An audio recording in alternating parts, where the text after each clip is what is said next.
Hey, what it do? Oh, What's hey. up? Good Monday. How's everybody doing? It was a good Monday.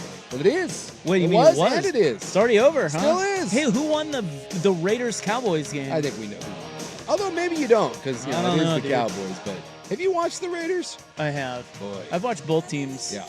And I got to tell you, It's a battle of meh. I have no interest in watching this game tonight, and yet I will. I will. It'll get you. At least it's like, it's brands you know. There's something, like, if you're going to watch a terrible football game, and this will be a terrible football game, like Cowboys Raiders at least has some cachet, but when it's like, Falcons Cardinals, you're like, oh, what? No, it's like if you watch a bad game, Yankees Red Sox, it's still Yankees Red Sox. You watch a bad game and it's Marlins Rockies, you're like, it's different animals, different archetypes. I woke up Sunday morning Yeah. and flipped on the Commies v. sorry. Dolphins. I'm sorry. And they were over in Spain. Yeah, kicking field goals. Yeah, and I just thought to myself, I go, why? And this was in my head, of course. My wife wouldn't care, nor would my dog. Why do they send such garbage games over there? Because it does seem like they always send garbage. It's like they have, like they can telepathically. They know. They know what games are going to be the worst the season ahead of time, and they send those games. It's unbelievable. Like, if you're trying to grow your game internationally, why do you send them such garbage? Is it possible that the international fan just doesn't know any difference? Yes, And it is so, possible. Like if you're cooking for someone and all they're used to is chicken tendies, maybe cooking them like, a 5-star, meal, you're kind of wasting your time and effort. When anything better than chicken tendies is going to seem like very highbrow food. So, you're not going to do a beef Wellington. Maybe you do like some Salisbury steak and some Coors Lights, and next thing you know, they think you're a gourmet. That's the only working theory I have that why we give them. I mean, we started this off by giving them the Jags. Like we made the always Jags give like them the Jags. Yeah, exactly. That's like their permanent. Like here, just You know what else they tried to take do? it. They tried to give them Colts Falcons, and now the Colts are good. Yeah. The NFL was like, oh, damn it, we sent them a good team. son of a gun. That was in Germany 2 weeks ago. It's like, what are they doing? the Spaniards. And you know what? The Spaniards, maybe they love the field goal. Because, that's all they play is soccer over there. So is it possible that they don't understand? They're like, what are these touchdowns? No. The kicks. Now that's a theory The I can get kicks. behind. Yeah. They like the kicking They game. like the kicking game. So More we set, kicking game. You send the bad teams. Yeah, we got all the punting and all the kicking you could want, and therefore they get very excited about it. I love that. Yeah, I think that's right. Yeah, got to have a working theory on these sorts of things.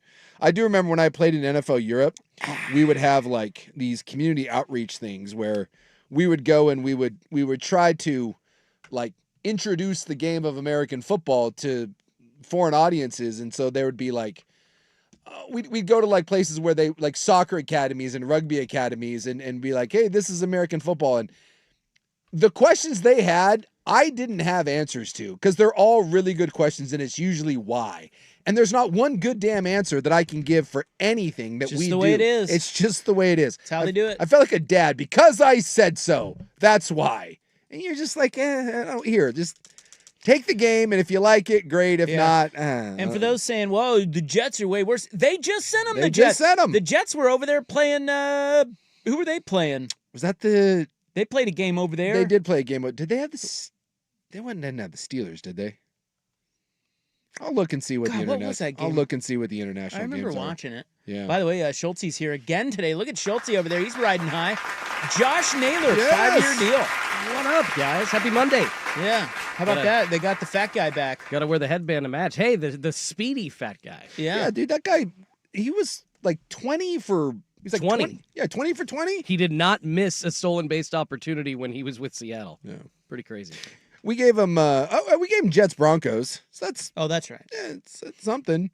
I was thinking. No, it isn't. Well, Did you watch that game? Yeah, We we it was gave 'em- 13-11. We gave him Vikings Steelers. That's the one I was thinking of. Okay, that's not bad. It's not great. Then we gave him Vikings Browns. Sorry. Of course, Commies Dolphins, Falcons Colts, Rams Jags. Rams Jags? Rams Jags. Wait, was that already played? Yeah, Or is that coming up? October 19th. Who won? I'm assuming the Rams Why are you assuming? because I think the Rams only lost 2 games, Oh. and I don't think it was to the Jags. Of course, we in Sao Paulo we gave them Chiefs Chargers, but that was just because that was the opener, right? So it was like here, 35-7 Rams. yeah, that was like here, we'll give the people of Brazil, we here give you Chiefs Chargers, and then after that, dude, don't. Anytime an international team complains, we're like, didn't we give you Chiefs and Chargers? So shut up. Didn't I take you to Little League when you were 6? Yeah. What do you want from me? Well, they were all right? saying that Father of field the year. in Spain was like the best field on earth. Well, did you see how it like Yeah. came up? That's what I mean. Yeah, it's like It's under. They store it under the surface. there's a greenhouse underground, and then like hydraulics move it aside, and it's like a aircraft carrier. That son of a gun just pops right up, and it looked amazing. Dude, it's unbelievable. I'll give the best part of that game was the field, and yet we can't do that here. We have the fields where they roll them out and then back in, and those fields always suck. And then you get other places like that are just outdoor stadiums that still choose to do turf. I'm looking right at you, Seattle. Like, what the hell, man? So the NFL, to play that game, Yeah. they had to put in new locker rooms. Mhm. They had to have rows of seats removed, and all kinds of that. Like they spent millions Yeah, to just put a game there. Yeah. because that's where Real Madrid plays. sure. And yet so the NFL was on the hook, not the No, the NFL did it. the NFL did it. 2.3 million, Well, I mean, all temporary renovations. yeah, in the grand scheme, what is the NFL revenue? Is it like 13 billion? I thought it was more than that. You think the NFL like I know that sounds like a lot. You're like, oh, 2.3 million to play one game. Well, I let's see. guarantee that's the equivalent of when your kid asks you to peel off like a $5. You're like, hey, Dad, like, can I go down to the store and I don't know what sort of old timey thing am I going to sound 1,000 years old? Can I go buy some Jacks and some taffy and you peel off a $5? $2.3 million, whatever. Yeah, the playing field had to be extended from 115 yards to the official NFL length of 120 yards. Yeah, because it's a soccer pitch normally. yeah. There was I saw a thing when the first international game was, I think it was in Frankfurt, and the end zones were only 7 yards because there's not enough room. So we played. The first NFL international game was played with 7-yard end zones. That's amazing. Yeah, and I think when I was with the Buccaneers, we played in the Tokyo Dome. And wouldn't that make it so much harder to score?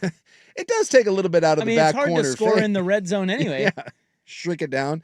When we played, it was a preseason game, and we played in the Tokyo Dome, and I don't think I don't think it could be wide enough because I think the width of the field is like, I want to say it's like 53-ish yards, and I think they had to shave it off by like a yard or two. Like no one knew any difference, but yeah, we had to.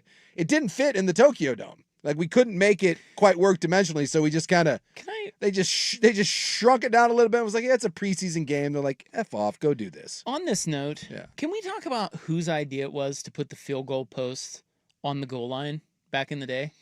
Yeah, that doesn't seem like the most, Not smart. Yeah. Nobody thought And- that was a bad idea. and they weren't padded either. It was just No. a big metal. It was a giant metal stand right in the middle of the field. Look, to be fair, I actually think if you want to make the game more interesting, put that son of a gun at the goal line. I mean, if you really want to make this interesting, imagine like red zone crossing routes, and you've got the stinking goalposts right there. Ooh. All of a sudden, Ooh. you're running picks off of it. I have an answer. You're button hooking. That's good times.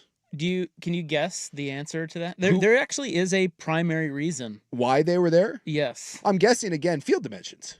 This was in the 30s. Okay. And it was because NFL, this is according to AI. Yeah. So AI not Yeah, always right. never wrong. Well, I don't think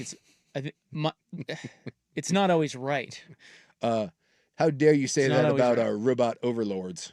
It says NFL owners wanted to encourage more field goals to break the increasing number of ties in the 1930s. Well, I'm guessing back then it was just a, 1 yard in a cloud of blood. I'm guessing that we had a lot of like 6-6 games. Yeah, there were not many forward passes back then. No, I people don't were think. dying for God's sakes. I think like at one point the game was getting close to being outlawed, and then it was like Roosevelt, like Teddy saved it. It was like, nah, it's like it's fine. Well, this was later. And then the posts were used strategically by offensive players as an extra blocker or a screen Yeah, on that's what I runs was- and passes. That's what I was saying. Run a pick play. Red zone crossing. Now could get a little interesting in that goal line tush push. And you're lining up over center, and there's a big metal bar behind you. Could be interesting. I'm here for it. Who does that favor? The offense, the defense? I think it favors the. Probably the offense, because the defense can't line up there. Yeah, I mean, You line up right over it. You're getting in. It's like a screen, yeah. Yeah. But then your center's plowing into the. Well, Yeah. Hey, you got to make I sacrifices, was man. going to say, yeah. right. In the heat of battle, it Lay your doesn't body matter. on the line. I think we should do it for like one game a year and move that thing up, and not the one goal post either. The old timey 2 posts. Get one of those out there. Now we got double duty. I would watch the hell out of that. Now, do you know what year the goalpost shifted to the back of the end zone? I'm gonna say 1951. That's what I would have said, somewhere in there. Yeah. 1974. Get the hell out of town. The It's crazy. merger. Good times. I love old timey stuff like that. That's not that old timey. Well, I guess it is. Now. It's It's like pretty 50 old-timey. years Yeah, now. yeah. But still, it's not as far back as I thought. No, it's almost in your. You say what? 74. So were you born yet? Or was no. that, 75. I was right? born the next year. Yeah, so it was like almost in our lifetime, right on the cusp of it. Man, how cool would it have been to be 1 year old and watching football games with the goalposts at the front of the end zone? Well, dude, there's plenty of stuff. Didn't Alabama integrate their team in like 1970? Ooh, Like, really? I think Probably. we walked on the moon before Alabama allowed a black guy on their football team. So, yeah. 1970, yeah. Yeah. September 12th. Yeah. So Yeah. that's another one. Were playing USC. Yes, that was the They game. needed the black guys for that game. Yeah, I don't remember if it was in I think they took a train and I think they went to USC and USC stomped a mud hole in their ass. And like the very next day, like Bear Bryant like sat down and was like, got to make a change. Like that happened like in our lifetime. Like that was a real thing. There was the idea of, well, no, if you want to win college national championships, white guys and only white guys. And 1970, someone wised up to it and was like, Well, maybe not the best idea. you know, when the people in the South Yeah. watch their teams lose, Yeah. Something changes. change is a coming. Yeah. Okay, they don't stand for that. No. The final score of that game was 42-21 black guys. Yeah, that'll change. That'll change it. Just in our lifetime, there was an idea that if you, the superior athlete, like there's no way that a black guy can compete with a white guy in athletic sports. That was a real thing. People believed that. I'm just reading here. What? Excuse me. What are you reading? Well, I'm reading about the game. Oh, yeah, it was a lot to a little. Who's Sam the? Cunningham. Okay, Is it so Sam, I was gonna say it was Sam Cunningham or Charles White. USC had like one of their 19 backs that was my like the best thing ever. God. Okay, it says the Trojans brought a fully integrated roster to Alabama with an all-black backfield, including quarterback Jimmy Jones, tailback Clarence Davis, and Sam Cunningham. Okay. Cunningham, nicknamed Bam for his strong running and playing style, became the unexpected star of the game with 135 rushing yards. It was his first game for the Trojans. Over the years, the game became the subject of legend and hyperbole. A common narrative recounts Alabama's head coach at the time, Bear Bryant, bringing Cunningham into the Crimson Tide locker room and saying to his team, "This is what a football player looks like." Oh boy.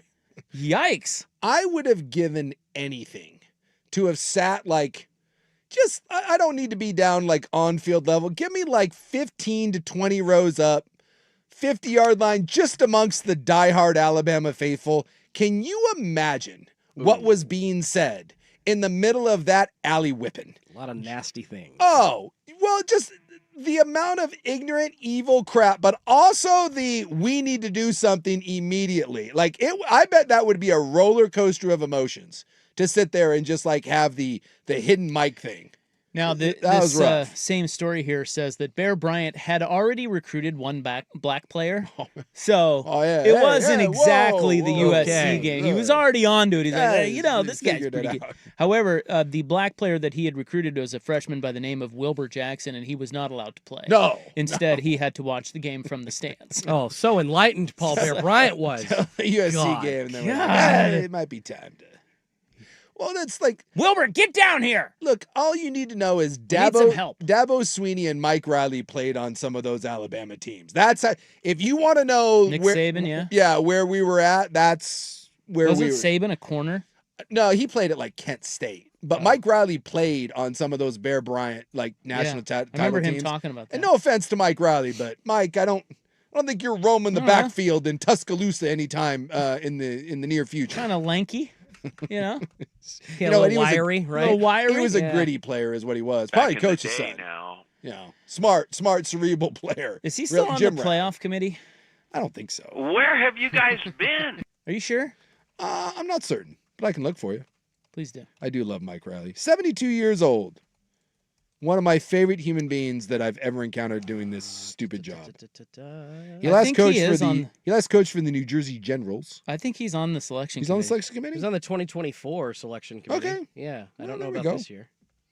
Go But Mike as of Riley. last year, yeah. His bio's up on their website. Yeah.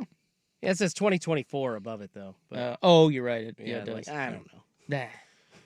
Since going to the San Antonio Commanders, the Seattle, who can forget the stint of the Seattle Dragons and the New Jersey Generals? What? Speaking sorry. of why What is would a happening? head coach take the one as high of a pedigree as Mike Riley? What are you doing coaching in like the AAWFL? Like, Because I think what are at you one doing? point we looked it up, and like Bob Stoops was in that for a little bit too. Yeah. They're paying those guys like $500,000 to like Nah. $750,000. And by the way, Yeah, he's still on the committee. yeah, and that wasn't a full-time job. Like you just show up like a couple weeks before the season. Okay. You're telling me you're retired, you're like 70 years old, and someone's like, hey, you want to make $700,000 to not really do anything? And you're like, yeah, why not? Show up, here's the, you got your plays written out on cue cards. You're like, I don't know, run to the bottle cap and go that way. Yeah, thanks. Collect my check. I wish someone would do that. Someone come to me and ask me if I want to coach in whatever the UFL now, whatever the hell that rock league is. Sign me up. I'll coach O-line in that. Give me like $100,000 to show up for like 8 weeks and not give a damn what happens to the Birmingham Stallions. Let's go. Yeah, Riley's still on the committee, as is Ivan Maisel. Did you know he was on the Really? Not Manziel, Yeah, Maisel. Maisel. Yeah, Yeah. the old reporter. Yeah. Well, I think he's still. Well, maybe he's not. I haven't seen he a him write report- anything in a long time, but And Mark D'Antonio is on. And there is one black woman. One woman who happens to be black. No. Okay. So only one woman. Just one. So they killed two birds with checking one stone there. boxes. Yeah, checking box. It's like Smart. Condoleezza Rice left. Now we have to get. Smart. So they brought in Carla Williams, Who's who is Carla she's the Williams? athletic director at Virginia, Oh, okay. and her Cavaliers are having a season. Yeah. Kinda. Sorta. Well, they're in line to play in the ACC championship game. Does that really That's a big deal. is it? Well, yes. There's 5 teams still in the running to compete for that, and one of them is Duke, who's lost 5 games. I did know that. Yeah. Actually, Yeah. but right now, if the season ended today, it would be Virginia, Georgia Tech. Yeah. Well, and Georgia Tech pulled one out of the fire, right? And wouldn't that be a hot? Hot battle? It'd be something. ACC football, catch the fever. Although it would probably be more interesting than BYU, because right now in the Big 12, it's BYU, Texas Tech, Again, and part deux. I went to BYU. I root for BYU. My coach, my teammate is their coach, and I'm not certain I want to watch that game again. I believe that if they played that game a second time, it would go down exactly the same way. I kind of feel that way. I mean, too. exactly. Straight down to the yardage and final score. But we've got Bear and Tiger. What are you talking about? Yeah. Bear and Tiger Brockmeyer. Was Come it on. 29-8 or something? And it should have been way worse than that. Texas Tech kept shooting themselves in the foot down in like the red zone. So All right. as much as I mock the ACC, that game will probably be better than a BYU Texas Tech rematch. Well, happy Monday. It's nice to have you along. It really is. I mean that. It's great to be here. Big, full week. Although we are off a tad early tonight. I think we've got Civil War basketball to play for you guys. Yeah, which out is there. weird because much like football, because it's now a non-conference game, so it's kind of weird. That's true. But I hear that they have to hold the teams back in the pre. They're going to keep them separated in the pregame I think they're both undefeated, or at To least avoid, they were going. They are Yeah, to Well, avoid fighting. gonna eat each other. Well, it's heated. Ducks and beavers. is it heated? Yeah. Yeah, a lot of bitterness there.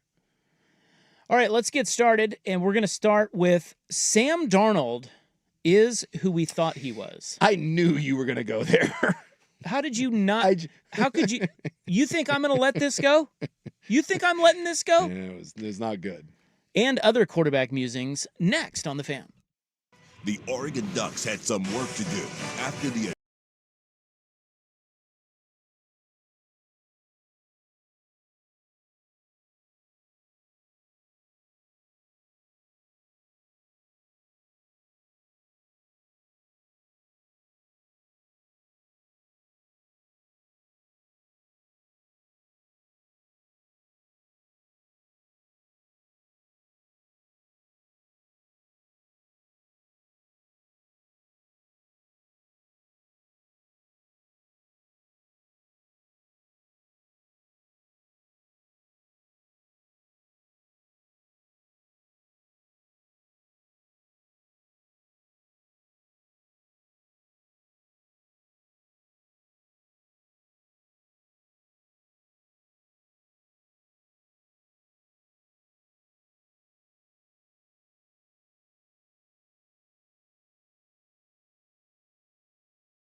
This is Primetime with Isaac and Suk on the Fan Sports Network, 105.1 FM and 1080 AM.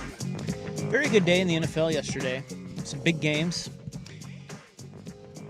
None bigger than your Rams lopping off my Seahawks. Yeah, I thought it had a chance to be game of the year, and while it wasn't the best played game, it came down to a great finish and maybe the best punt you'll ever see in your life, and then a 61-yard field goal that without that punt maybe is more like a 58-yard field goal, and that goes in. So, and you can view it one of two ways. Well, if you're a Rams fan, the Rams are my pick to win the Super Bowl this year if Matthew Stafford stayed healthy.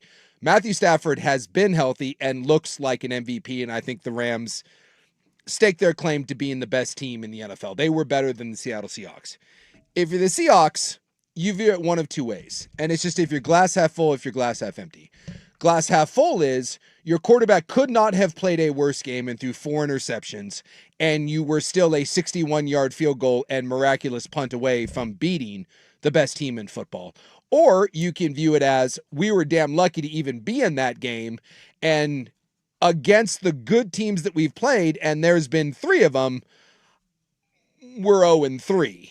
And in the biggest game, Sam Darnold looked like the Sam Darnold that we saw at the end of the year in Minnesota, and did he just get exposed? So, and by the way, I think both of those things can be true. So like I said, it's just a matter of how you view it. I don't view it either way.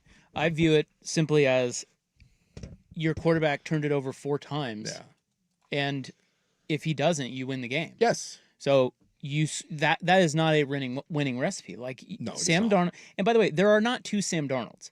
There is one. And he comes with good and he comes with bad. Yeah. And the bad shows up when he plays better teams. And I just don't know how anyone can say they have any faith in him against a good defense. How can you say it? Well, he turned it over. He has now turned the ball over because that team is good. Yes. Seattle's defense is legit. Yeah. And put the clamps for the most part after that. They had the 7 points right away. Mm-hmm. After that, they put the clamps on that Rams offense for the majority of that game. Yeah. Their defense is always going to keep them in games. Yeah. But how on earth can anyone sit and think that Sam Darnold is going to get them over the hump? Their defense is going to be consistent. It's going to be good. Yeah. You're going to play a lot of close games against good teams. But, Sam Darnold cannot play a clean game. He has turned it over 10 times in the last 4 games. Yeah. 7 picks and 3 fumbles. You're not going to win that way. It's over. Like there's no chance. And I guess you could say, well, if he stops turning it over, he doesn't. This is him. And when you watch him play, they're fine when he's on schedule and everything is what do they like to call it? Like you're ahead of the chains, right? Like everything. Yes. He's really good in that instance, and he has good receivers. They have a good offense. Kubiak's done a nice job with him. But, dude, when they warm him up, and they did on several occasions, you can almost see the turnovers coming. Yeah. Because his feet get real happy. He gets real dancy. He starts falling back on his back foot. I mean, it's really bad. And look, I'm not saying he's gonna turn it over 10 times every 4 games. He's maybe on a bad run here. But if you think that that's going to get cleaned up to the point where you can win a Super Bowl with Sam Darnold, I think you're crazy. Well, and when I say there's 2 Sam Darnolds, that's kind of what I'm talking about, is what you alluded to. So he ended up this game 29 of 44, 279, 4 picks, right? When they ran play action, because remember, if you watch Kubiak's defense or Kubiak's offense, they run a lot of big personnel. They run a lot of 12 personnel, 2 tight end. They run a lot of max protection stuff because the O-line isn't very good. So a lot of their routes only have 2 receivers and then maybe a tight end leaking out or a back coming out. So there's not a lot of flooding zones, right? This is about keeping Sam Darnold safe, like you said, playing ahead of the chains, running the ball, even if it's not the most successful, the threat of running the ball. So play action in this game, he was 10 of 11 for like 79 yards. He was actually really good. But when you didn't have play action and it was just straight drop back pass, and a lot of that was because they fell behind, right? When you're behind 14-3 and the run game isn't necessarily working for you, then you have to go back and you have to throw. And those are the ones where Sam gets exposed, because then when you look at what he did when he wasn't in play action, he was like 19 of 30 with 4 picks. I mean, it was brutal. But my point is you're not going to get one or the other. The only time you get one or the other is if you have a crappy defense. He can certainly expose a crappy defense. He has. He can walk all over the Washingtons of the world, and he's shown that. But against good teams, you are not going to get one or the other. This is Sam Darnold, and it's their only problem. Yeah. It is a huge problem, man. You almost won in LA and had a grasp on that division, except for him. Yeah. It's really frustrating because the quarterback, it's like, for as good as he can be, this kills you. Like, it is the one thing that absolutely puts a nail in your coffin, and he does it over and over and over. You have to play when you have Sam Darnold, and this is true if you have Geno Smith. It's true. I'm trying to think of other teams that have won. Ryan Tannehill, when he was in Tennessee, had this. I mean, there's a lot of I'm trying to think of teams that made deep runs. Minnesota was certainly this way last year. They lost in the first round of the playoffs, right? You have to play in the confines of a specific system. And Sam Darnold has shown over the last couple of years that when you play in the confines of that system, run the ball ahead of the chains, and it's not true drop back pass. He is not just an above average quarterback, he is a very, very good, bordering on top 10 quarterback. But yes, to your point, there is a giant hole in his game, and it's not just Sam Darnold. Remember, the Seattle Seahawks offensive line is not great. Zabel goes down, by the way, and you're playing already with a beat-up backup center. Your right guard is your worst offensive lineman. So this wasn't just that Sam Darnold can't function in the confines of 3rd and 6 and having to throw. This is the Seattle offensive line as well. And for most of that game, the Rams just played nickel and dime the entire time, knowing that Seattle wasn't going to run the ball to get back in the game. And it really caused Seattle a lot of problems. So yes, I can't disagree with what you're saying, but I take it with a little more of a grain of salt, saying that Seattle can win and Seattle can beat good teams with Sam Darnold. They just have to play. They can't fall behind, and they just can't fall into this. What would you say? It's not even a trap. You just can't fall into this style of play. They're like Iowa. They have one way to win. Have they beaten a good team all year? No, they have not. Okay.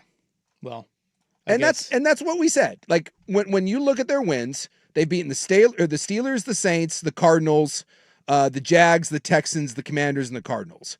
And they've lost now to the Niners, they've lost to the Buccaneers, and they've lost to the Rams. I think there's a pattern there. There is a pattern. Again, I'm trying to just simply kind of look at it if you want to go glass half full. They still have not been resoundingly beat in any of these games. The Niners game was, you let that thing slip away. Buccaneers that was the one game your defense didn't show up. That was just a shootout. And then again, despite the 4 turnovers, you had a shot with granted it was a long ass field goal, but you had a chance at a field goal at the end of that game to win it. Yeah, the Bucs game was worse. Darnold actually played great. Yeah, actually played great. It was the one time didn't. Yeah, it was the only time the defense didn't show up. So I'm with you. I think there's a limit to what Seattle is going to do. Could I also point out though? Yeah. That at the end of the Bucs game, guess who turned it over? Sam Darnold. Yeah. I mean, look, he had a great game and he turned it over and they lost the game. This is far from perfect, but just like I defended Geno Smith and I defended Baker Mayfield, and I know that Baker is better than that, but I think they're all kind of in that same category where I think Baker's done a better job I think Baker's done certainly a better job than Geno, although Geno's now on a bad team with a bad offensive line. I mean, it's tough but I think of those three, Baker has actually gotten better at the big turnover. Yes. Whereas Darnold and Smith have not. Well, and Baker's just a better player than them. But I kind of put them in the same category that we all want Justin Herbert and we all want Patrick Mahomes and we all want now Drake May and we want these guys, and there just isn't enough of them to go around. So you go with what you have, and Seattle has built a team as constructed that when evil Sam Darnold doesn't show up, you can beat any team in the NFL. Of course. Anybody can beat anybody on any given Sunday. That's not an argument. The argument is could you have gotten a quarterback that will hurt you less? I don't think so. Maybe you could have gotten somebody, and I don't know. I mean, There just isn't a lot out there. well, but there are guys. Who? Well, I'm just saying. I'm looking at teams where they have quarterbacks who just don't like. I don't know. I guess Knicks isn't really one. I'm talking about not that are available. I'm just saying. We've seen teams that have quarterbacks that simply are not. They're not stars. They're not even all-pro players. Yeah. But they do what's asked of them. They take care of the ball and they don't turn it over. The high-low thing is what gets me with the Genos and the Darnolds. They're not all like that. There's a lot of guys who probably aren't as talented as Sam Darnold who will actually make better choices with the football. And I guess what I'm saying is I'd rather have that guy, even if it means your offense is scoring fewer points. I think for what Sam Darnold has done in this offense, I think he has been phenomenal for Seattle this year. Are there limitations? Yes. Was this on him? This is his loss. Just is. And the ugly Sam Darnold, the evil Sam Darnold is starting to poke his head up, and I hope that this doesn't turn into a pattern here where you really have a backslide, and because some of these against the Rams were abysmal. They were just there's no excuse. They are just beyond awful.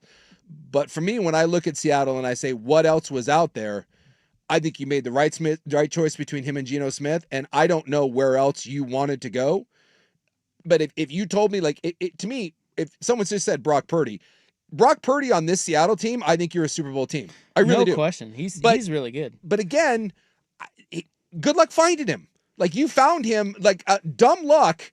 San Francisco didn't know what they were doing. Well, what about Jones? They stumbled into him ass backwards. What about Jones? Dude, Daniel Jones and Sam Darnold are the same player. Guy. They're the same guy. Yeah. And by the way, bad Daniel Jones is peeking his head up right now, too, and saying, hey, look at me. They're the same guy. He's turning it over a lot, too, now. So he has, I'm looking at his, so Darnold has 10 turnovers in 4 games. Yeah. I'm sorry. That is not an occasional turnover. That is unacceptable. That has to, even for Sam Darnold, has to stop. That has to get, it's not going to stop. This is what he does. But it cannot be at that rate. No. It absolutely cannot be at that rate. You can't win games this way. Now. You don't win games with 4 turnovers. Let me see Jones.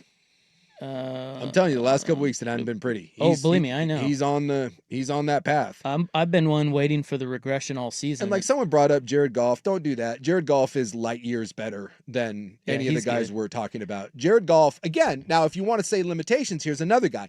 Needs to play in the confines of a system. When you heat him up, you get him off his spot. He can look very ordinary, but his highs are top 5 or 6 quarterback in the league. He is that does a disservice to what he's done in LA, what he's done in Detroit, to put him in the category, no offense, of Daniel Jones and Sam Darnold. Don't do that. You know who's weird? This is going to be so weird, but he kind of is like this. Yeah. Doesn't turn it over, but he's not that good. Yeah. Hurts. Yeah. I mean, Hurts is, and I'm not comparing Sam Darnold to Jalen Hurts. I'm not saying that Seahawks could have gotten a guy like Jalen Hurts. Like you said, they're just not out there. No. But you watch Jalen Hurts. It's not good. He's just not that good. No. But the one thing that he doesn't do, he doesn't turn it over. And it's wild because I was sitting there watching them last night going, Jesus, he misses by 8 miles. How does he only have 1 pick? Yeah. And for some reason, I don't know, maybe it's just his passes are so bad they can't even be picked. Maybe that's the ticket. Jones, by the way, just 3 turnovers. Well, he turned it over 5 times against. Oh, no fumbles. 3 interceptions against the Steelers, and then he had 1 against Atlanta. So he only has 4. I think the team picks. Game that they had against the Steelers was 6, but only 3 of them. Yeah, 3 were his, and he didn't fumble. So but he's not playing good. He has 4 turnovers in 2 games. Yeah. Sam Darnold has 10 turnovers in 4 games. It's not good. It's not good. And again, what they're going to do is they're going to go play. I don't know, who do they play next? It's a very soft schedule. Who do they have next? Bloop, bloop, bloop, bloop, bloop. They've got the Titans. Yeah, exactly. Titans, Vikings, Falcons, 3-0. Here's what's gonna happen. They're gonna rattle off 3 in a row, and Darnold's gonna be better. Although I would say, Minnesota's defense is okay. They'll give him problems. They can give him because it's what's his nuts? Flores, and they'll throw a lot of different looks, and you can confuse him. He gave him exactly. And then the Siako line right now is beat up. And then Tennessee defense is, it's kind of scrappy, but you're right. They're gonna go 3-0, and we're all gonna forget about this. And then they're gonna play Indy and the Rams. It's gonna happen again, and I'm gonna be on here again telling you cannot win with this guy. I try to push back. God, but, it's I'm right. It's a hard argument. It's a hard nice argument that you make. It's very level-headed, but come on, dude. You're polishing a turd. That guy sucks. It was as bad a game as you could play. Anyway, the Rams have now won 12 of 16 And yes, the Rams in that series. The Rams are the best team in football. And they come to Seattle on Thursday, December 18th. Yep. Thursday night. We will be preempted for that game. And by the way, that end stretch here, Colts, Rams, Panthers, who suddenly could be a playoff team, and then the Niners, it's going to be a nice little stretch run for the Hawks. Freaking Panthers Doing. All right, we have other quarterback musings coming up next. A lot of news today out of the NFL. But first, Schultze with SportsCenter. Now, from the George McCoy and Warren Allen Sports Desk, a Sports Center update on the Fan Sports Network, 105.1 FM and 1080 AM. This update is brought to you by Mountaintop Metal Roofing. No maintenance, energy efficient, fire resistant, and a lifetime warranty. Do it once, do it right. Visit mountaintopmetalroofing.com. First on the Fan, Week 11 NFL action wrapping up tonight. It's Monday Night Football in Vegas. The Raiders hosting the Cowboys. Dallas, a 3.5-point favorite there. Kickoff set for 5:15 on ABC. Other notes from around the league. Bengals wideout Jamar Chase suspended 1 game without pay for spitting on Steelers defensive back Jalen Ramsey. Chase reportedly appealing that suspension. Bad news for the Falcons. Starting quarterback Michael Penix Jr. not expected to play the rest of the year after injuring his knee against the Panthers. He's getting a second opinion after initial testing revealed damage to his ACL. Huge news in college football today. Virginia Tech finalizing a deal to hire former Penn State head coach James Franklin. He replaces Brent Pry, who was fired in September after a 16-24 record through just over 4 seasons. More sports scores and stories in 30 minutes. I'm Schultze from the George McCoy at Warren Allen Sports Desk. Heard missing work? Insurance companies acting like jerks? Don't call your mom. Call George McCoy at warrenallen.com. Your home for the Oregon Ducks, the Fan Sports Network, 105.1 FM and 1080 AM. Hey, what's up? It's Rob sticking around here for Window Nation, where they're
and Souk on the Fan Sports Network, 105.1 FM and 1080 AM.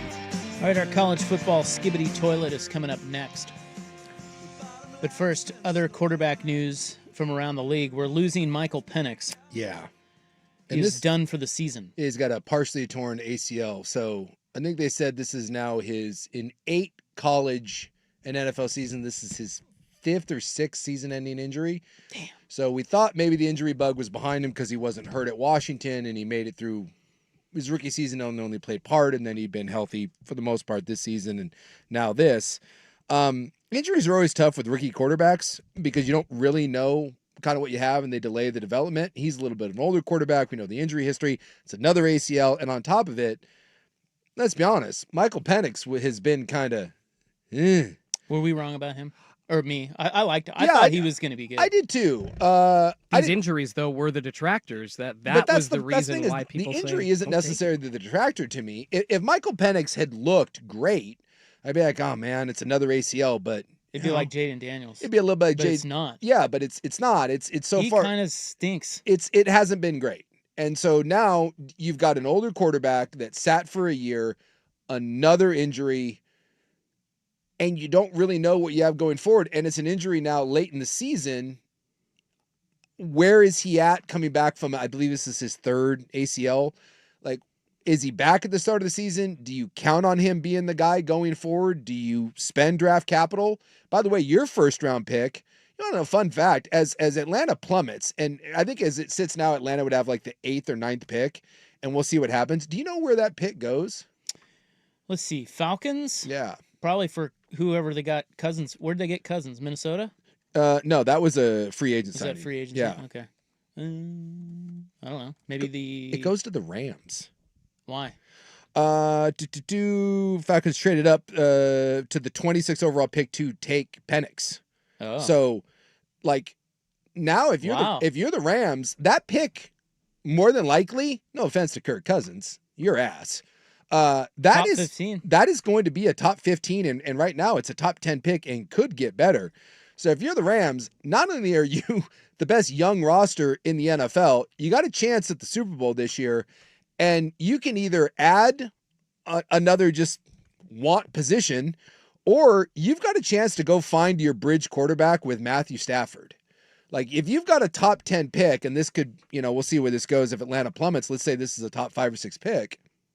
What's to stop the Rams from saying, we don't really have massive needs? Let's just go ahead and take a quarterback at number 7, sit him for 2 years, and then when Matthew Stafford's ready to be done, cool, tip of the cap. And then you got a Jordan Love situation where you roll right into the next one. Meanwhile, the Falcons are sitting there going, I don't know what the hell we do. That Penix thing could come back to really be a hamstring for the Falcons organization for years.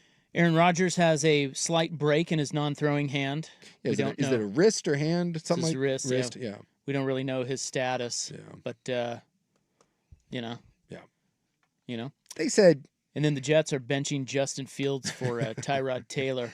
Finally, it doesn't matter again. Yeah, whatever. I think that's an upgrade, guys. There is no. Well, didn't that happen like 3 weeks ago? there Then is. Tyrod got injured, and so they had to go back to Fields again. I thought they were talking about Tyrod, but then he couldn't play, so they stuck with Fields. Yeah, Tyrod Taylor will be better than Justin Fields. Mark my words. It doesn't matter.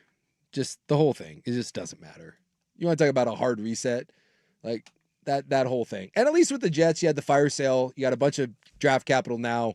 You got 3 1s out of your fire sale, trade. Just go find something. Get rid of Justin Fields and get rid of Tyrod Taylor and just get rid of everything. Maybe even get rid of Aaron Glenn at this point. Shouldn't and just have have a fired one Robert and Saleh. done and just hit the hard reset button. Yeah, I don't know about the Saleh thing. Didn't seem like it was working there with him, but Well, it didn't work with Saleh, and it's not bad working with hire. Aaron Glenn. So hire Chip Kelly. don't He do might that. need a job. Yeah, their offense after tonight. is absolutely dreadful. And in other quarterback news, my guy Jacoby Brissett set the NFL record yesterday for completions in a game. Did you know that? I did not. Yeah, 47 of 57 Jacoby Brissett. for 450.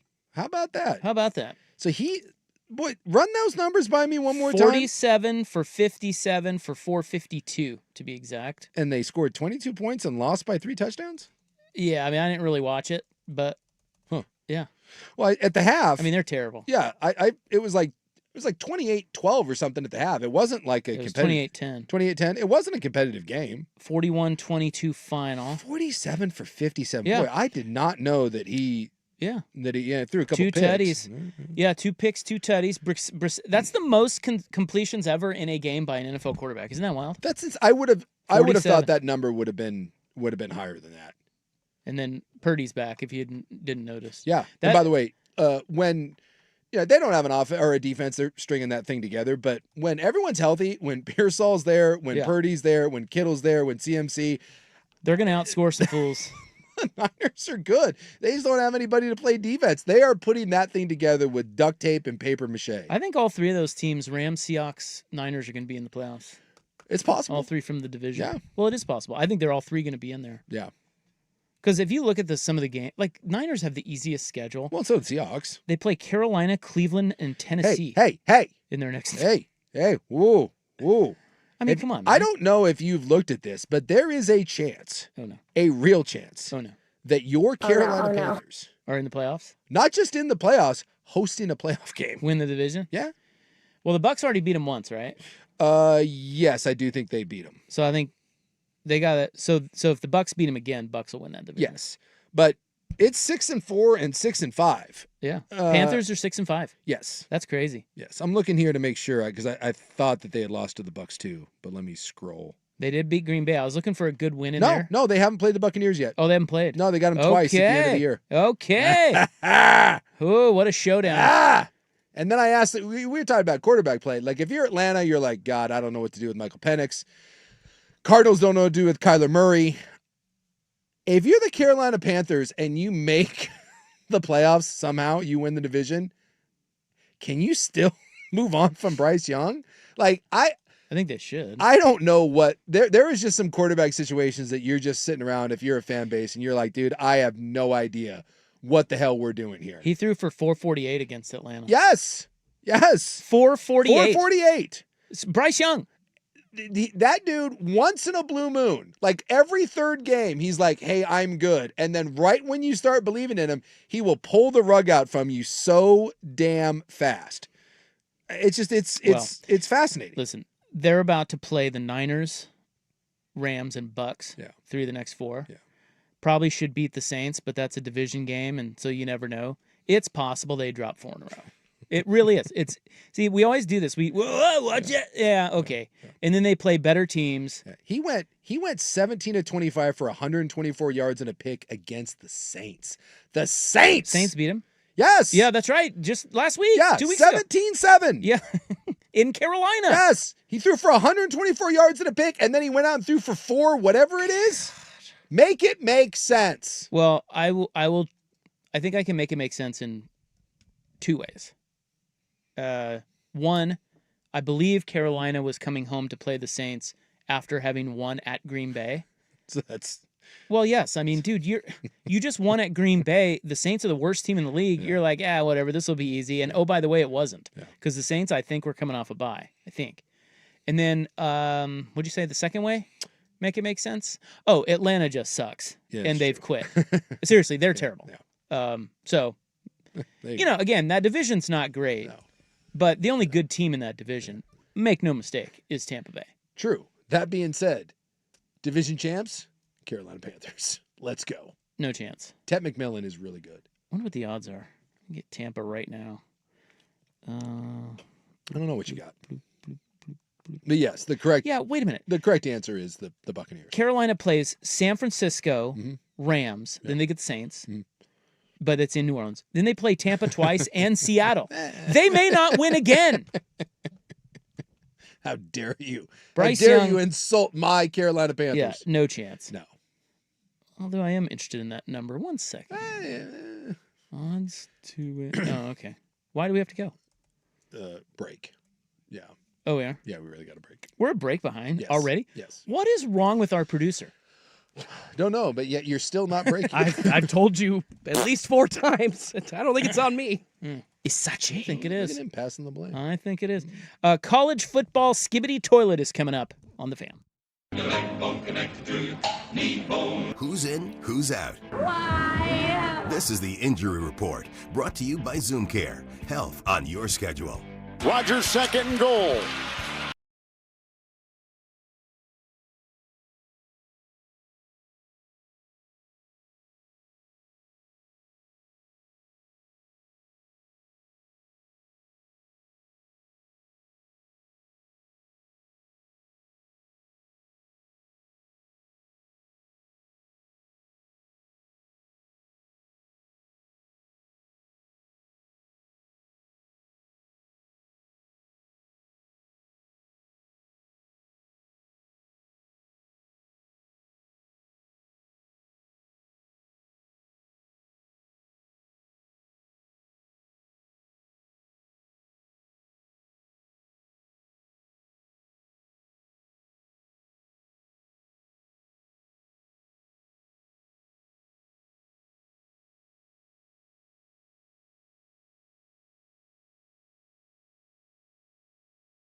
Isaac and Suk on the Fan Sports Network, 105.1 FM and 1080 AM. All right, now to our college football skibbity toilet. You know, that's what the kids say, skibbity toilet. Do they? Yeah, they say skibbity, right? Isn't that a Skibbity thing? toilet? I've Yeah. never heard that. Yeah. I'm still trying to come to grips with 6'7", so you know. Yeah, I know. It's the same thing. Means nothing. I can only have so many. College game day is headed to Eugene again. Yeah. Hopefully Sabrina can pick yet again. Yeah, did she pick last time? I think she picked Again? last time. Yeah, people were giving it crap, like they're coming back, but it's a big game, man. USC, Oregon. People are giving. People are making fun of it, saying they're going to pick Sabrina again. She was back at Oregon doing some sort of. She went to the Oregon women's basketball game and she dressed up in in a disguise, like Eli Manning style, like in a free throw contest. Was it Glenn Powell?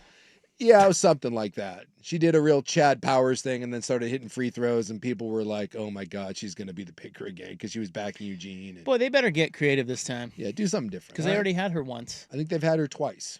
Well, that's what I mean. They already had her once, and they picked her the last time they were here, Yes. which was the Indiana game. Yes. And now they're coming back for USC. You can't. And have it her on didn't there work again. for Indiana, so let's change it up. Yeah, back to Caitlin Olsen or Ty Burrell. Can we try something different? Yeah, that Tell would be Joey, nice. for God's sake. Get creative. Yeah, Do get something. Joey up there. Seriously. Seriously. Roll Phil Knight's old ass out there. Let's Actually, go, that Uncle would be Phil. really cool. He's done it before, hasn't he? I don't know. But I don't remember. I don't know. What? I don't think he would do it. But remember, this is the week that the SEC takes off, so there's not a lot of Oh, that's right. there's not a lot of huge games.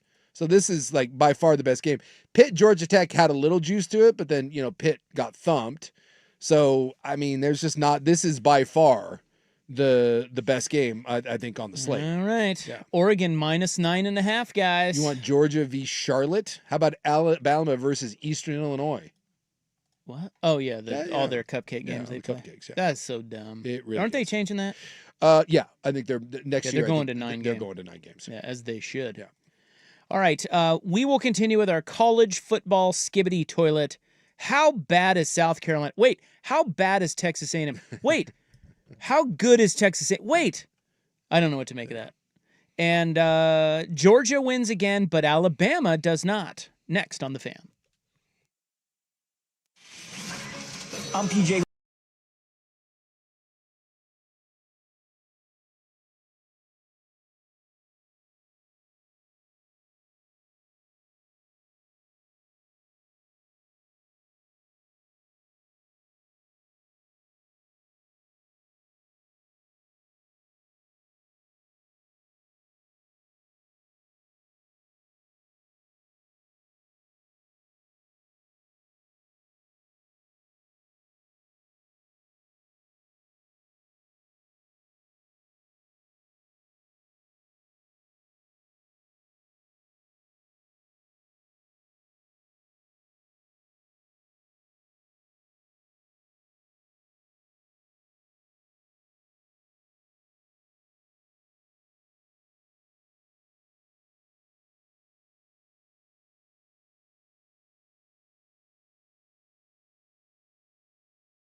A Sports Center update on the Fan Sports Network, 105.1 FM and 1080 AM.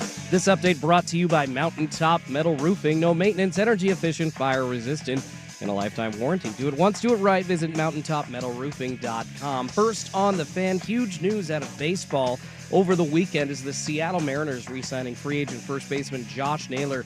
It's a 5-year deal, officially now coming out with the dollar amount worth a reported $92.5 million. Week 11 of NFL action wrapping up with Monday Night Football tonight in Vegas. The Raiders hosting the Cowboys. Dallas, a 3.5-point favorite in that one. Kickoff at 5:15 on ABC. Elsewhere around the league, Bengals wideout Jamar Chase suspended 1 game without pay for spitting on Steelers defensive back Jalen Ramsey. Chase reportedly appealing the suspension. Bad news for the Falcons. Starter Michael Penix Jr. not expected to play for the rest of the season after injuring his knee against the Panthers. He's getting a second opinion after initial testing revealed damage to his ACL. Huge news today in college football. Virginia Tech has finalized a deal to hire former Penn State head coach James Franklin. They are reportedly negotiating a buyout with Penn State that was set at $49 million according to ESPN. That number down to $9 million, so that would figure Franklin getting a $40 million deal from Virginia Tech. On the college hardwood, a civil war happening tonight at Matthew Knight Arena. The Ducks hosting the Beavers, both undefeated. Oregon a 14.5-point favorite. Tip off at 7 on FS1. Coverage gets going right here on the Fan Sports Network at 6:30. More sports scores and stories in 30 minutes. I'm Schulte from the George McCoy at Warren Allen Sports Desk. Heard missing work? Insurance companies acting like jerks? Don't call your mom. Call George McCoy at warrenallen.com. Recruiting with Andrew Nemec, Thursday evenings at 7 after Isaac and Souk on the Fan Sports Network, 105.1 FM and 1080 AM. Primetime with Isaac and Souk. 12 cats live across the road. Our doors.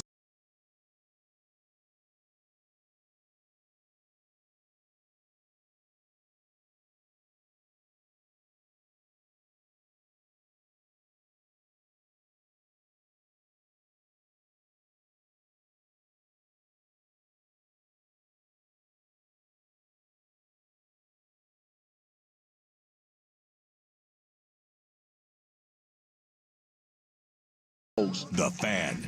All right, welcome back. Monday show. Big Monday show. Big. Hugely. Bigly. Bigly and hugely. A lot of people are saying, people are saying. Yeah. A lot of people. Lot of people. They're saying Mariota will be the guest picker. That makes sense. He's going into they got a bye week, right? He's going into the Hall of Fame, and they released, I don't know. You mean the Ducks Hall of Fame? The Ducks Hall of Fame, not going into the NFL Hall of Fame. Yeah, far from it. He'll go into the College Football Hall of Fame, though. Yeah, should. I enjoy one of the best, modern day quarterbacks in college. And I'm assuming the jerseys will follow. I haven't seen the release, but for Marcus's foundation, they're doing the Ducks. What is it? Is it Ohana? I think that they do. So they're releasing merchandise. So I would assume that when the jersey is revealed, they'll go back to do the Polynesian jerseys. So all signs pointing. A lot of people saying to the very nice, but certainly maybe not the most charismatic guest picker of all time, Marcus Mariota. Do you think he'll throw a pick? Don't be a jerk. What? Don't be that. Did you watch the commies? You jerk. Yes. They suck. He threw a pick. He's not great, okay? Yeah, he sucks. But he's a super nice guy. He threw a pick in overtime. Yeah. They got the ball first in overtime against Miami Yeah. in Madrid, and he instantly turned it over. That game could only end one way, and that was with another field goal. And the Spaniards loved it. They loved it. He channeled his inner Sam Darnold. Yes. And by the way, I did look it up. The Michael Penix season-ending injury, that is his second ACL tear in that knee. So he has torn both ACLs now, and this would be the second. So third ACL in his career. Not great. Not great, Bob. Hey, good thing they have Kirk Cousins. Not great, Bob. Not great. And good thing they have a top 10 pick. Oh, wait, that's going to the Rams. Not great. Not great. Boy, I tell you, that South Carolina-Texas A&M game was bananas. Bananas. So if you didn't see it, South Carolina had A&M dead. Yep. 30-3. At Kyle Field. Yeah. It was 30-3 at halftime. Mm-hmm. Unbelievable. Not only was it 30-3, but I am convinced that Marcel Reed had a Space Jam thing going on and the Monstars had stolen all of his ability. I do not know if I have seen a worse half of football played by a quarterback than Marcel Reed in the first half. And then somewhere in the second half, who is it? They gave him like the Bugs Bunny like juice. They gave him that magic Michael Jackson Jesus juice. And all of a sudden he looked like the best player in college football. What the hell? And South Carolina could do nothing. Nothing the rest of the game. I have never seen, we've seen games that have, a tale of two halves. Yes. I've never seen a game that was two separate games in one. No. Because that's what that was. Yes. I mean, South Carolina, they were pretty good in the first half, but Texas A&M looked absolutely awful. And it wasn't just Marcel Reed. It was their defense. They sucked. Yes. And it was just like they were flat. Yep. And it was just like, oh my God, they're going out with a whimper. And then if you look at the box score, they actually came all the way back from a 30-3 deficit in one quarter. Yeah, pretty much. It was in one quarter. Yeah, because if you look at their first touchdown that they scored, they put it on the board at 11:26 in the third. Mm-hmm. They had taken the lead at 10:47 in the fourth. Yeah. It's essentially one quarter. Yeah. And then held on. And then held on for the rest of the game. And by the way, they held on. I don't know. I was about to say they didn't really deserve to win, but they did. They came back, and South Carolina just remembered they were South Carolina. Yeah. But the reason I was about to say they didn't deserve to win is that freaking play call. They were up 31-30. Never seen anything like it. And they were at the South Carolina 3. I think it was 3, and it was 3rd and goal, Yeah. I believe. Yeah. So they're up 1, so they can punch it in and make it an 8-point game, or they can settle for a field goal and make it a 4-point game and make the Gamecocks score a touchdown. Yeah. And freaking Colin Klein, their OC, who everybody raves about Colin Klein, the A&M OC, calls this dumbass pass out to the. What did he do? Like, what is that play call? So, he passes it out to the left of the. Well, so they ran Wildcat, right? They lined up with their halfback. Was it Morrow? They lined him up, and then Marcel Reed kind of like as a wingback. They did the direct snap.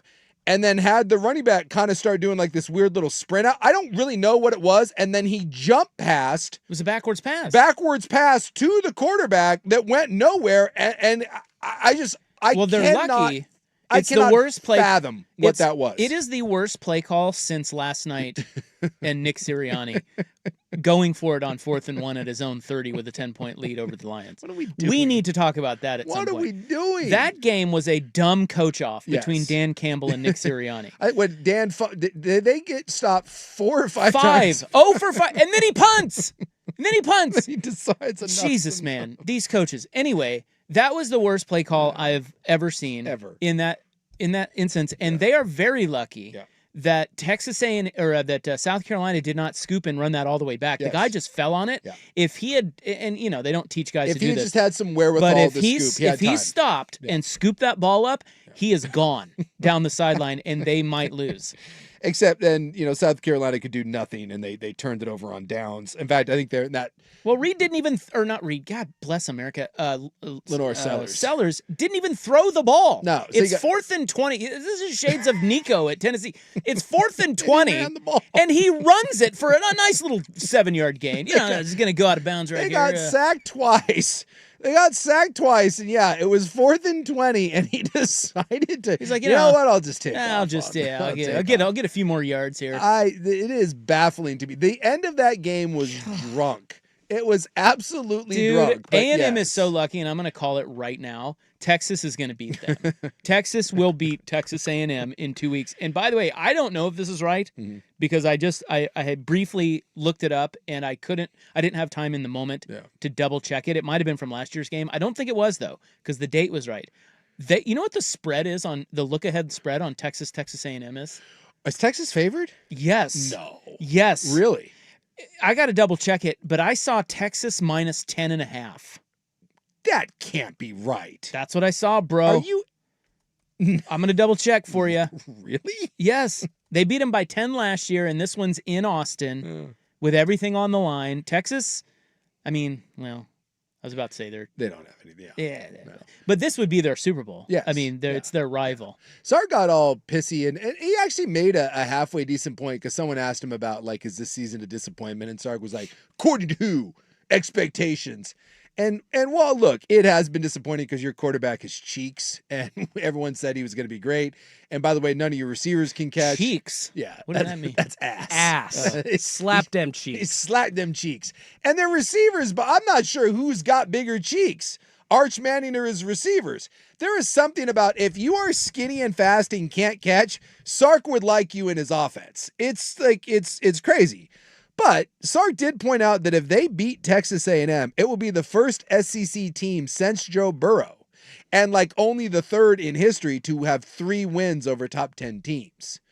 And so Sark was trying to hold on to that. Who They did they beat? Well, they beat Oklahoma when Okay. Oklahoma was 6. That was a good win. They beat Vandy when Vandy was 9, Okay. and then they would have beaten A&M when A&M's like 3. So Okay. Well, I mean, give well, them credit. Well, he pointed out that half of their schedule. They also lost to Ohio State. They lost to Ohio State. So this was Sark kind of defending Texas. He said, when you look at their schedule, so right, they played 12 games, and he would have played against number 3, number 6, number 9, number 5, and number 3.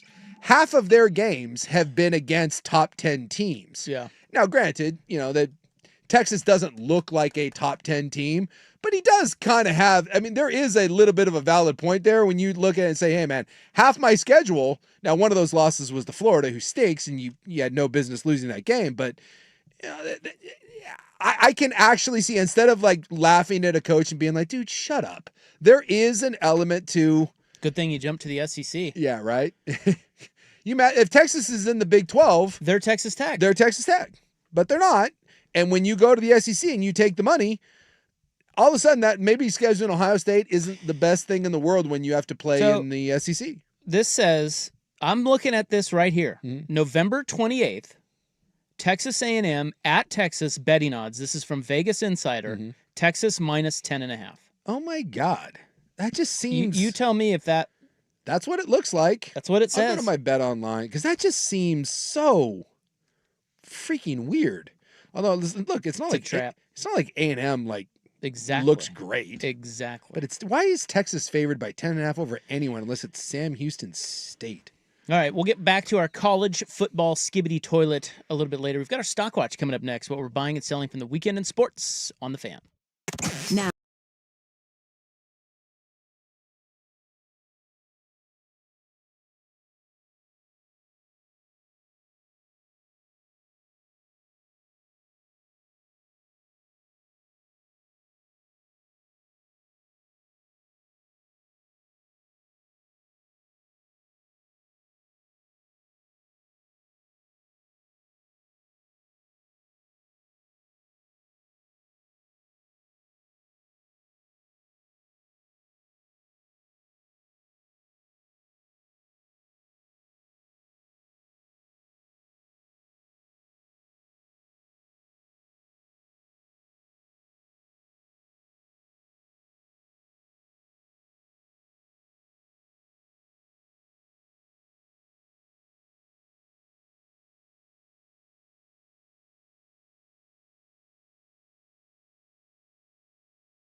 Primetime Stock Watch is brought to you by 1-800-DIVORCE. When you need to take stock of your rights, 1-800-DIVORCE is on your side.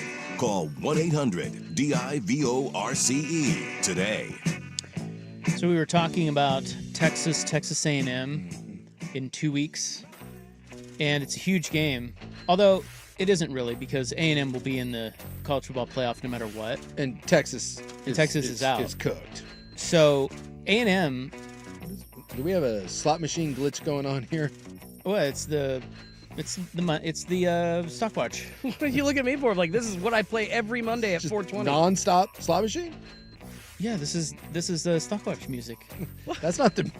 Huh. And Are you hearing something different than I am? in my head, it is just a non-stop... It's because your headphones, as you said last week, there's only one working. Ah. I'm assuming that you are only hearing part of what is going on the actual radio right now. Yeah, idiot. I love you, Sue. Anyway, it's like, anyway, damn, man, you I'm don't want me on this show. I get it. I'll go. It's like, what is No, happening? Schultze, don't go. Stockwatch in a moment. I just wanted to point out. Okay, so we were talking about Texas versus Texas A&M, and I think Texas will beat Texas A&M. Texas A&M's playing with fire. Yeah. Dude, they were down 30-3 to South Carolina. Yes. Okay, and this is going to be Texas' Super Bowl. So the look-ahead line, the one that I found was 10.5. Texas favored. And I'm guessing what that is, because Texas beat them last year in College Station, 17-7. Texas was a 4.5-point favorite. I'm guessing that look-ahead line is from this summer, when we thought Texas was the number one team and just this badass team, and we didn't really know that Texas A&M was this good. No. I'm guessing that's what that line is from, not from this week. I don't think they update those look-ahead lines every week. I'm trying to find a live line for it, but everything I see... Well, there isn't one. Yeah. That's what I'm saying. Like, there's only one look-ahead line, I think. Don't quote me, but I think there's only one look-ahead line, and then the week of the game they put out the actual It line. must be, because like I'm on Bet Online and I can't find it anywhere. So there's just no way, because they're favored. Texas is favored this week by 10 against Arkansas. There's no way that Texas is favored by 10 against Arkansas and 10 or 10.5 against Texas A&M. Well, let's do it right now, and we'll circle back on it next week. What do you think the line will be on Texas A&M? I still think A&M will be favored. Where's it at? It's in Austin. It's in Austin. A&M will be favored by 2.5. Yeah, that's A&M exactly will be what I favored. think. I think it'll be A&M minus 2.5. And then if you're, I don't know, maybe if you, feeling a little bit, you bump it up to 3 and take the Longhorns. Yeah. That's what I would do. Yeah. All right, here is Schultze. Schultze, we don't want you to leave. Okay, don't leave with our stock watch. I just don't want to screw up over here. Let's see. Schultze. A lot of college football this week. That's his name, Schultze's one name. The name! I like the Schnitzel Wolf. And by the way, I'm telling you, I'm not the only one. There is something going on. It is a constant slot machine, one after the other. This is not the normal music. Well, I think he's right that it's your headphones. Why do I have multiple people then saying the same thing? I don't know. I'm hearing it just fine. It's I am playing the same Floyd music bed that I play every week for this segment. It sounds good to me, and that's all that matters, really, right? That's all. Am I right? That's all that matters. I guess We're just gonna have to press on. Somehow we press on. You know, the It's show my- must go on. That's Yes. what they say. it's my fault, but I will Yeah, go. way to go, Schultze. Yeah. Idiot. Damn Schnitzel Wolf. Just too much Christmas. All right, guys. College football was absolutely crazy over the weekend. Let's start with the biggest game that you were just talking about in our last segment. South Carolina v. Texas A&M. In the midst of a terrible season, the Gamecocks, at least in the first half, managed to embarrass Texas A&M on Saturday, starting out to a 30-3 lead over the Aggies. Couldn't hold it together, though. Texas A&M scoring on their first 4 drives of the second half, coming back, ensuring a 31-30 win. Gamecocks head coach Shane Beamer very emotional after the game. There's that power. Great. First of all, credit to A&M. They did what championship teams do. I said coming into this game that there was nobody in the country playing better in all 3 phases than those guys, and they showed that to respond in the second half like they did. Credit to them. That's why they're gonna, I guess, play for the SEC championship, certainly be in the playoff and have a chance to win it all. So congrats to Coach Elko and that team. Having said that, Yeah, that was Shane Beamer getting up, walking away from the mic there for a second. Had to come back just to collect his thoughts, talking about that comeback by Texas A&M. Seen a lot of angry fans, guys, on social media. Buy or sell that Shane Beamer should have been fired following that epic collapse. Should he be fired? I'm going to say no. They suck. They're not good. They're not good. So, like, where do you want to place the blame? Like, I'll tell you this. If you're going to fire him, I think there's reason that you can let him go, but I don't know if that game is the end-all, the be-all. I agree with that. You know, and there is some talk that Beamer is not long for... Well, how do you follow up the season they had last year and you still have Lenora Sellers and you're this bad? Yeah. Like that, come on, man. Yeah. That can't happen. So, I mean, but this goes back to, we've talked about this a million times over. So what are the expectations at South Carolina? Since Beamer came there, he's 7-6, 8-5, 5-7, 9-4, and then this year has been dreadful, 3-7. So, like, is Beamer a bad coach? No. Is he an elite coach? No. So it's just a matter at South Carolina, what do you want to be? Like, what are your expectations? South Carolina has never been an elite team. They haven't. They weren't even under Steve Spurrier. So it just comes down to, is it a mistake to fire Shane Beamer? This thing is driving me effing crazy. I want you to hear what I'm hearing in my ear. This is... you can do it. It is melting my brain. You can... Yeah, you can do it. Either that or, I don't know, turn it down, maybe? Schultz? I mean, it sounds great. I'm rocking out. It's like Pink Floyd Money, right? On loop. Do me a favor. Humor me. Listen to this. This is fantastic. Yeah, this is great. I'm sure the listeners love it. Inside Radio, Rob sliding over to Souk. If that is... This is the best stock watch we've I ever can't be had. the only one. It sounds like the song. Like, what are you talking It is one constant slot machine. This is What are you great. talking about? Isaac and Souk, never been closer on the mic than right now. It is just slot machine after slot machine after... There is, but it's just slot machine after slot Well, machine yeah, that's after in slot the machine. song. No, that is not the song. Anywho, All right. I am sorry. That is literally melting my brain. You want to go home or? To the point that I was asking this guy, Shane Beamer, for the mediocre results that you just went through, Souk, over $8 million salary. And I understand that's kind of the going rate, but that is a lot of money to pay for a mediocre-ass 5-year tenure. But South Carolina, I just don't think they're in a position to be elite. You know, like you said, they've never been elite. I don't know. They're in the SEC. It's really tough in the SEC. Yes. He's done a pretty good job there, all things considered. Exactly. He's one of those coaches that we talked about a couple weeks ago, where it's like sometimes you're better off just. I know it's not always. They're 3-7. Look, that was a huge, complete S-to-bed loss. Okay, Yes. but at the same time, they were also up 30-3 in a half on one of the best teams in the country in their house. So there are bones there. It's just like, if you're going to replace Shane Beamer, Where are you going? you're going to get another Shane Beamer. Yeah. That's because it's South Carolina. So just, he's shown he can win there. Give him some time. I don't know. That's what I would say. He's had time. It's just, to me, I think you stay the course with him, but I understand after 5 years if you decide to move on. Totally get it. I think both are fair. This isn't a James Franklin situation. All right, don't know how much more we have time for, so let's get on to, this is the, I would say, funniest story out of the NFL over the weekend. After getting passed over for Jameis Winston in the Giants' loss to the Green Bay Packers, still backup quarterback Russell Wilson has started a new career as a talent available for hire on Cameo. Check this out. What's up, guys? Russell Wilson here. I'm super excited about doing something more than years you guys have been asking for. Inspirational videos about faith, life, sports, anything you guys need, come your way. Unlimited videos on Cameo. Let's go.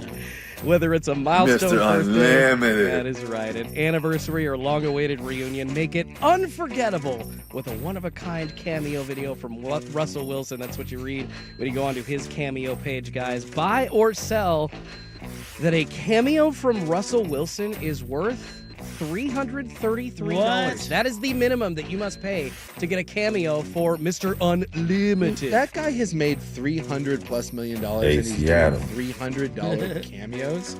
Broncos orange, let's ride.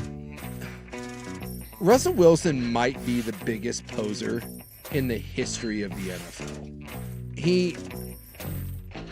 And I was a Russell defender for years, but just the fall from grace. Say what you will about Schneider, say what you about Pete Carroll and that organization. The best decision they ever made was telling Russell Wilson, "You want out of here, dude? Be my guest, man." Thanks for coming. It's been real. Sorry about the interception at the goal line, but no, it's not worth $330. Is that what you said? It's not worth $3. $3.33. Yeah, how much? So no, seriously, $3. Would a $20 cameo from Russell Wilson? I've never done Cameo. I've never paid anyone on Cameo, so I'm not the one to ask. Yeah, nor have I. I've looked it up, but I like the voice of Jack Skellington is on there of Nightmare Before Who's Christmas. that? Oh. I've thought that my wife would maybe would get a kick out of the guy that voiced her favorite character. How much was it? Like $50. Nothing crazy. Nothing nuts like this, man. $330, and it doesn't go to charity. It just is. It's not going. That's a good point. I'm not paying him. Like if it's for charity, that's one thing. Like if you're doing $333 and it goes to some kid's charity or whatever, but you want me to give that dude $333 for you to go Mr. Unlimited, dude? Maybe he would be really creative with it. Go away. And do a great job for you. And get his wife in on it. What are his career earnings? Oh, it's got to be over $250 million at this point. It has to be. Let's see what old Russ has. He was making, because the contract from Denver in the final year, they got rid of a $35 million base salary for him. That guy has made close to $325 million. And you're doing $333 cameos. And who is still a Russell Wilson fan? Who out there? Who is this for? Is like, Russell Wilson, yeah, $333. Yikes.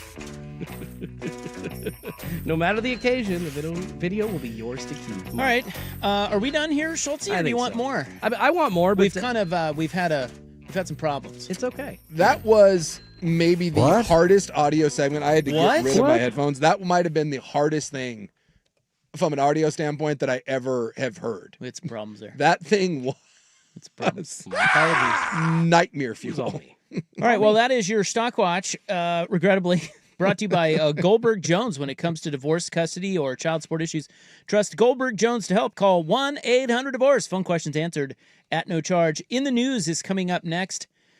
Guys, the troops, they're headed home. From the war zone? Sounds like it. Oh, well, thank God. The war's over. This is the 9th war then that's ended. I don't know if the war's over. I didn't say that. I said the troops are headed home. We'll get to that next. Here's Schultz. Now, from the George McCoy and Warren Allen Sports Desk, a Sports Center update on the Fan Sports Network, 105.1 FM and 1080 AM. First on the Fan, huge news today out of college football, just finalized in the last hour or so. Virginia Tech has hired former Penn State head coach James Franklin to replace Brent Pry. He was fired back in September after a 16-24 record through 4+ seasons. The buyout originally to Penn State was going to be $49 million. Virginia Tech reportedly negotiating about a $40 million contract, so just $9 million left to go to Penn State in that transaction. On to the NFL Week 11, wrapping up tonight with Monday Night Football in Las Vegas. The Raiders hosting the Cowboys. Dallas, a 3.5-point favorite. Kickoff in just about half an hour. It's a 5:15 start on ABC. Elsewhere around the league, Bengals wideout Jamar Chase suspended for a game without pay for spitting on Steelers defensive back Jalen Ramsey. He is reportedly appealing that suspension. Bad news for the Falcons. Starting quarterback Michael Penix Jr. not expected to play the rest of the year after injuring his knee against the Panthers. He's getting a second opinion after initial testing revealed damage to his ACL. And huge news in baseball, the Mariners re-signing first baseman Josh Naylor to a 5-year deal worth a reported $92.5 million. More sports scores and stories in 30 minutes. I'm Schulte from the George McCoy at Warren Allen Sports Desk. Hurt and missing work, insurance companies acting like jerks. Don't call your mom. Call George McCoy at warrenallen.com. Your home for Seahawks football, the Fan Sports Network, 105.1 FM and 1080 AM.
with Isaac and Suk on the Fan Sports Network, 105.1 FM and 1080 AM.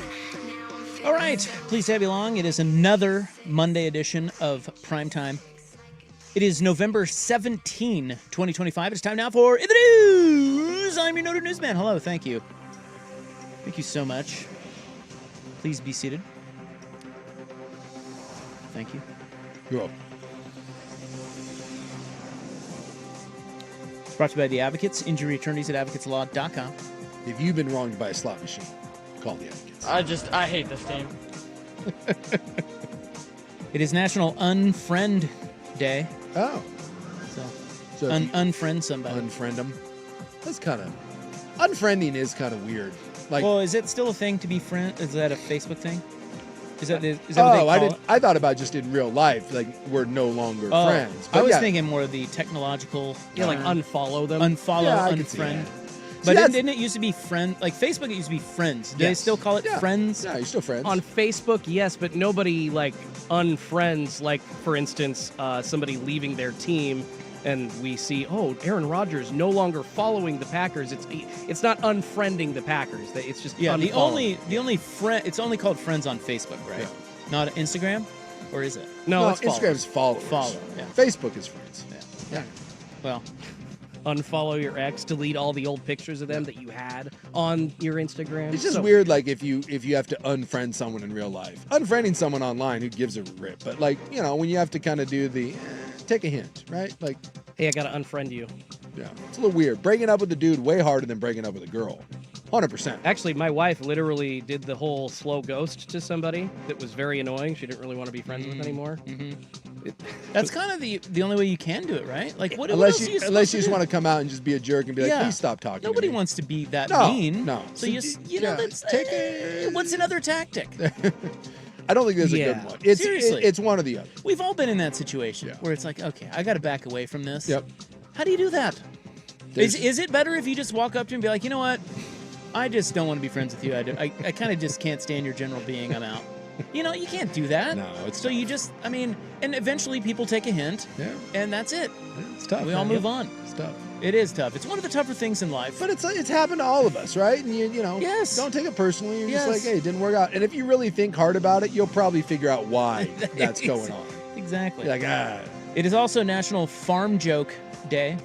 Oh, I don't have any good farm jokes. I do. Do you? Yeah. What do you got? So you don't either.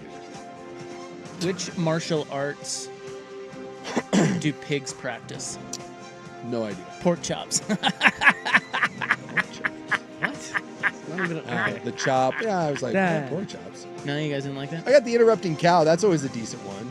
Yeah. The knock. That's a farm cow joke. move. Yeah, that's a farm technically. joke. Yeah. How did the farmer find the lost cow? How? He tracked her down. Look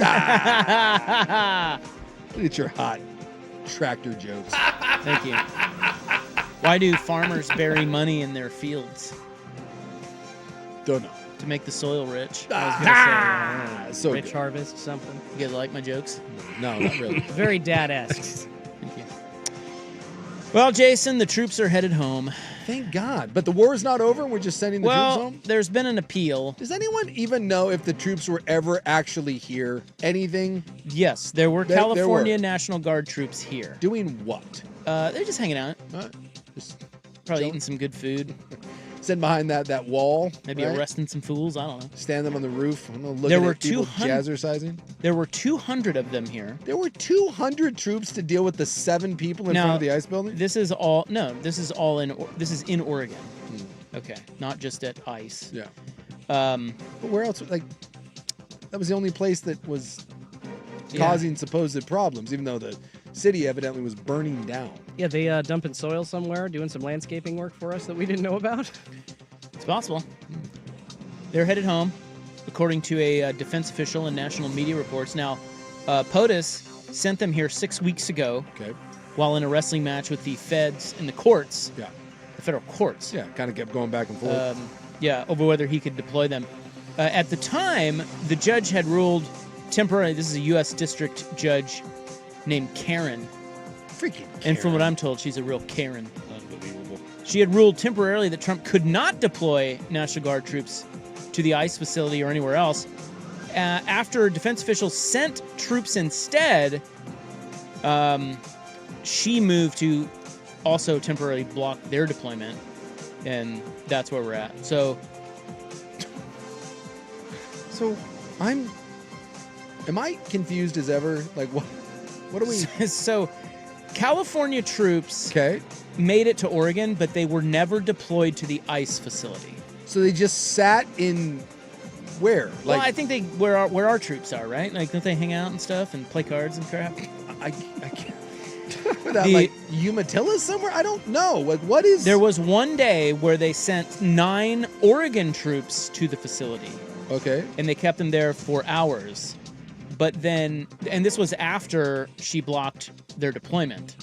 But then the judge said she was pissed off about that, and she issued a permanent injunction, which that now the government is saying has no lawful basis. Okay.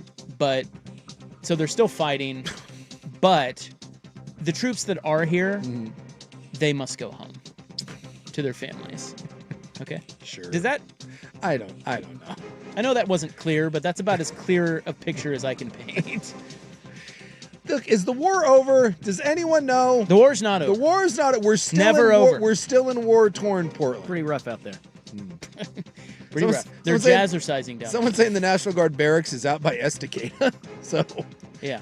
So I would imagine they go there. So they just hang out in Estacada and wait for deployment into the war zone. So the front lines. Wouldn't you want to be in Estacada? Why not? You get called up in California, and now it's hanging out in Estacada for a week. All right.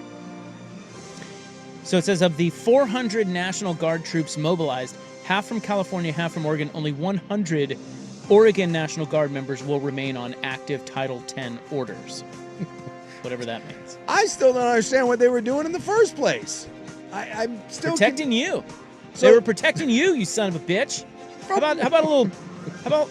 about being grateful? Gratitude. Huh? Salute them. It's amazing we don't hear any applause for that. Then you hate the troops. Like that's what. It's amazing that we don't hear any applause for that. Clearly, you hate the troops. We did not blow this whale up. They do not plan on blowing this whale up. Well, this whale will not yet. Euthanized. It's early in the process. Yes, it's very sad. It is sad. I don't like this at all. A young humpback whale became stranded near San Marine. Yeah, I got tangled up in some nets. Some fishing line, yeah. And it washed up there south of Waldport, right on the Oregon coast there. It's been there since Saturday night, and they used a pulley system to try to free it. Yeah, they were putting blankets on it to try to help it, and we're spraying it down. And yeah, they were thinking maybe at high tide they could pull it out, and I don't think it's working. The whale's still stranded on the beach, and they do not believe that it will make it to the next high tide. Yeah. So they're going to put it down. Yeah.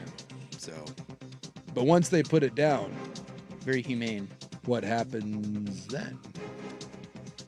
Well, doesn't it just get washed back out eventually? Well, no, it's sitting there. That's the whole point. Is it doesn't get washed out. It's on the beach. Well, no, they just said They just said it couldn't breathe until the next high tide. If it's dead, high tide will eventually get it back out. I'm not certain that it will. I think it will.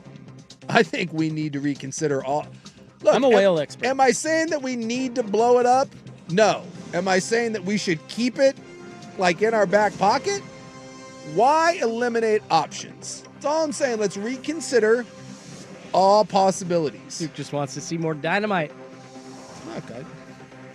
Don't we all need a win at this point? Don't we need something to take our mind off of the war-torn, travesty that we have going on?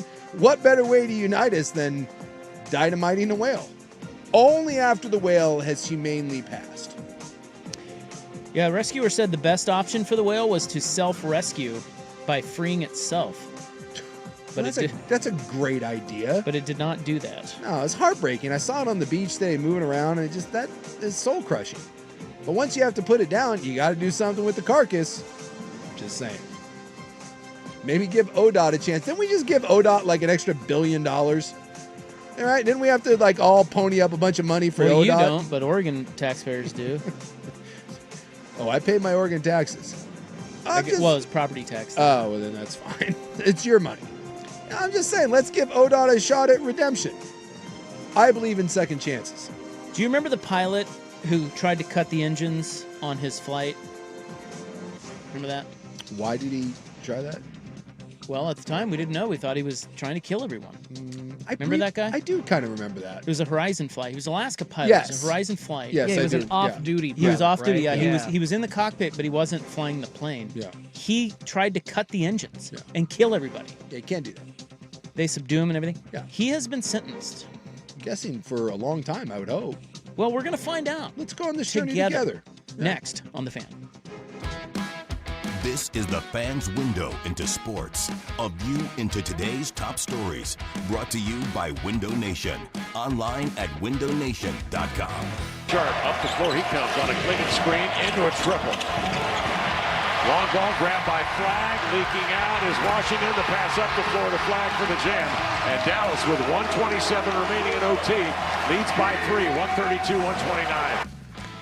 Well, Blazers lost to the crappy-ass Mavericks. It's last not night. good. It wasn't a great road trip. You got your teeth kicked in like the night before, and then you lost to the crappy ass Mavericks. I watched them last night. Did you? Yeah. Did you really? I did, yes, and I have a paragraph full of notes. As a matter of fact, there's one observation that I have that I don't think anyone else will have. You didn't watch crap. I have a whole list of notes, and I think there is one thing that nobody else has talked about. I can't wait to hear. Except for me. Okay.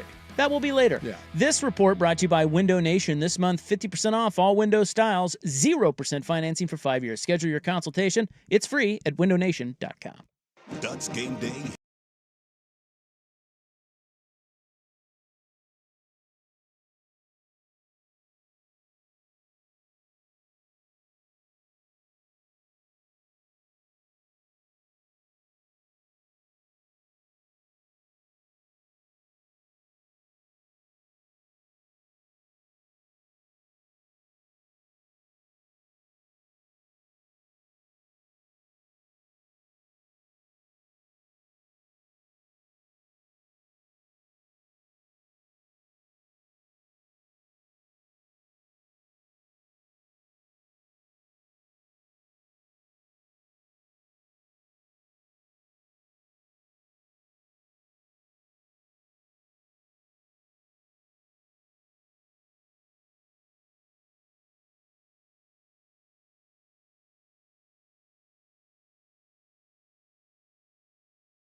Time with Isaac and Suk on the Fan Sports Network, 105.1 FM and 1080 AM. Wyatt, you're really obnoxious. This is in the news for November 17, 2025, here on 105.1 The Fan.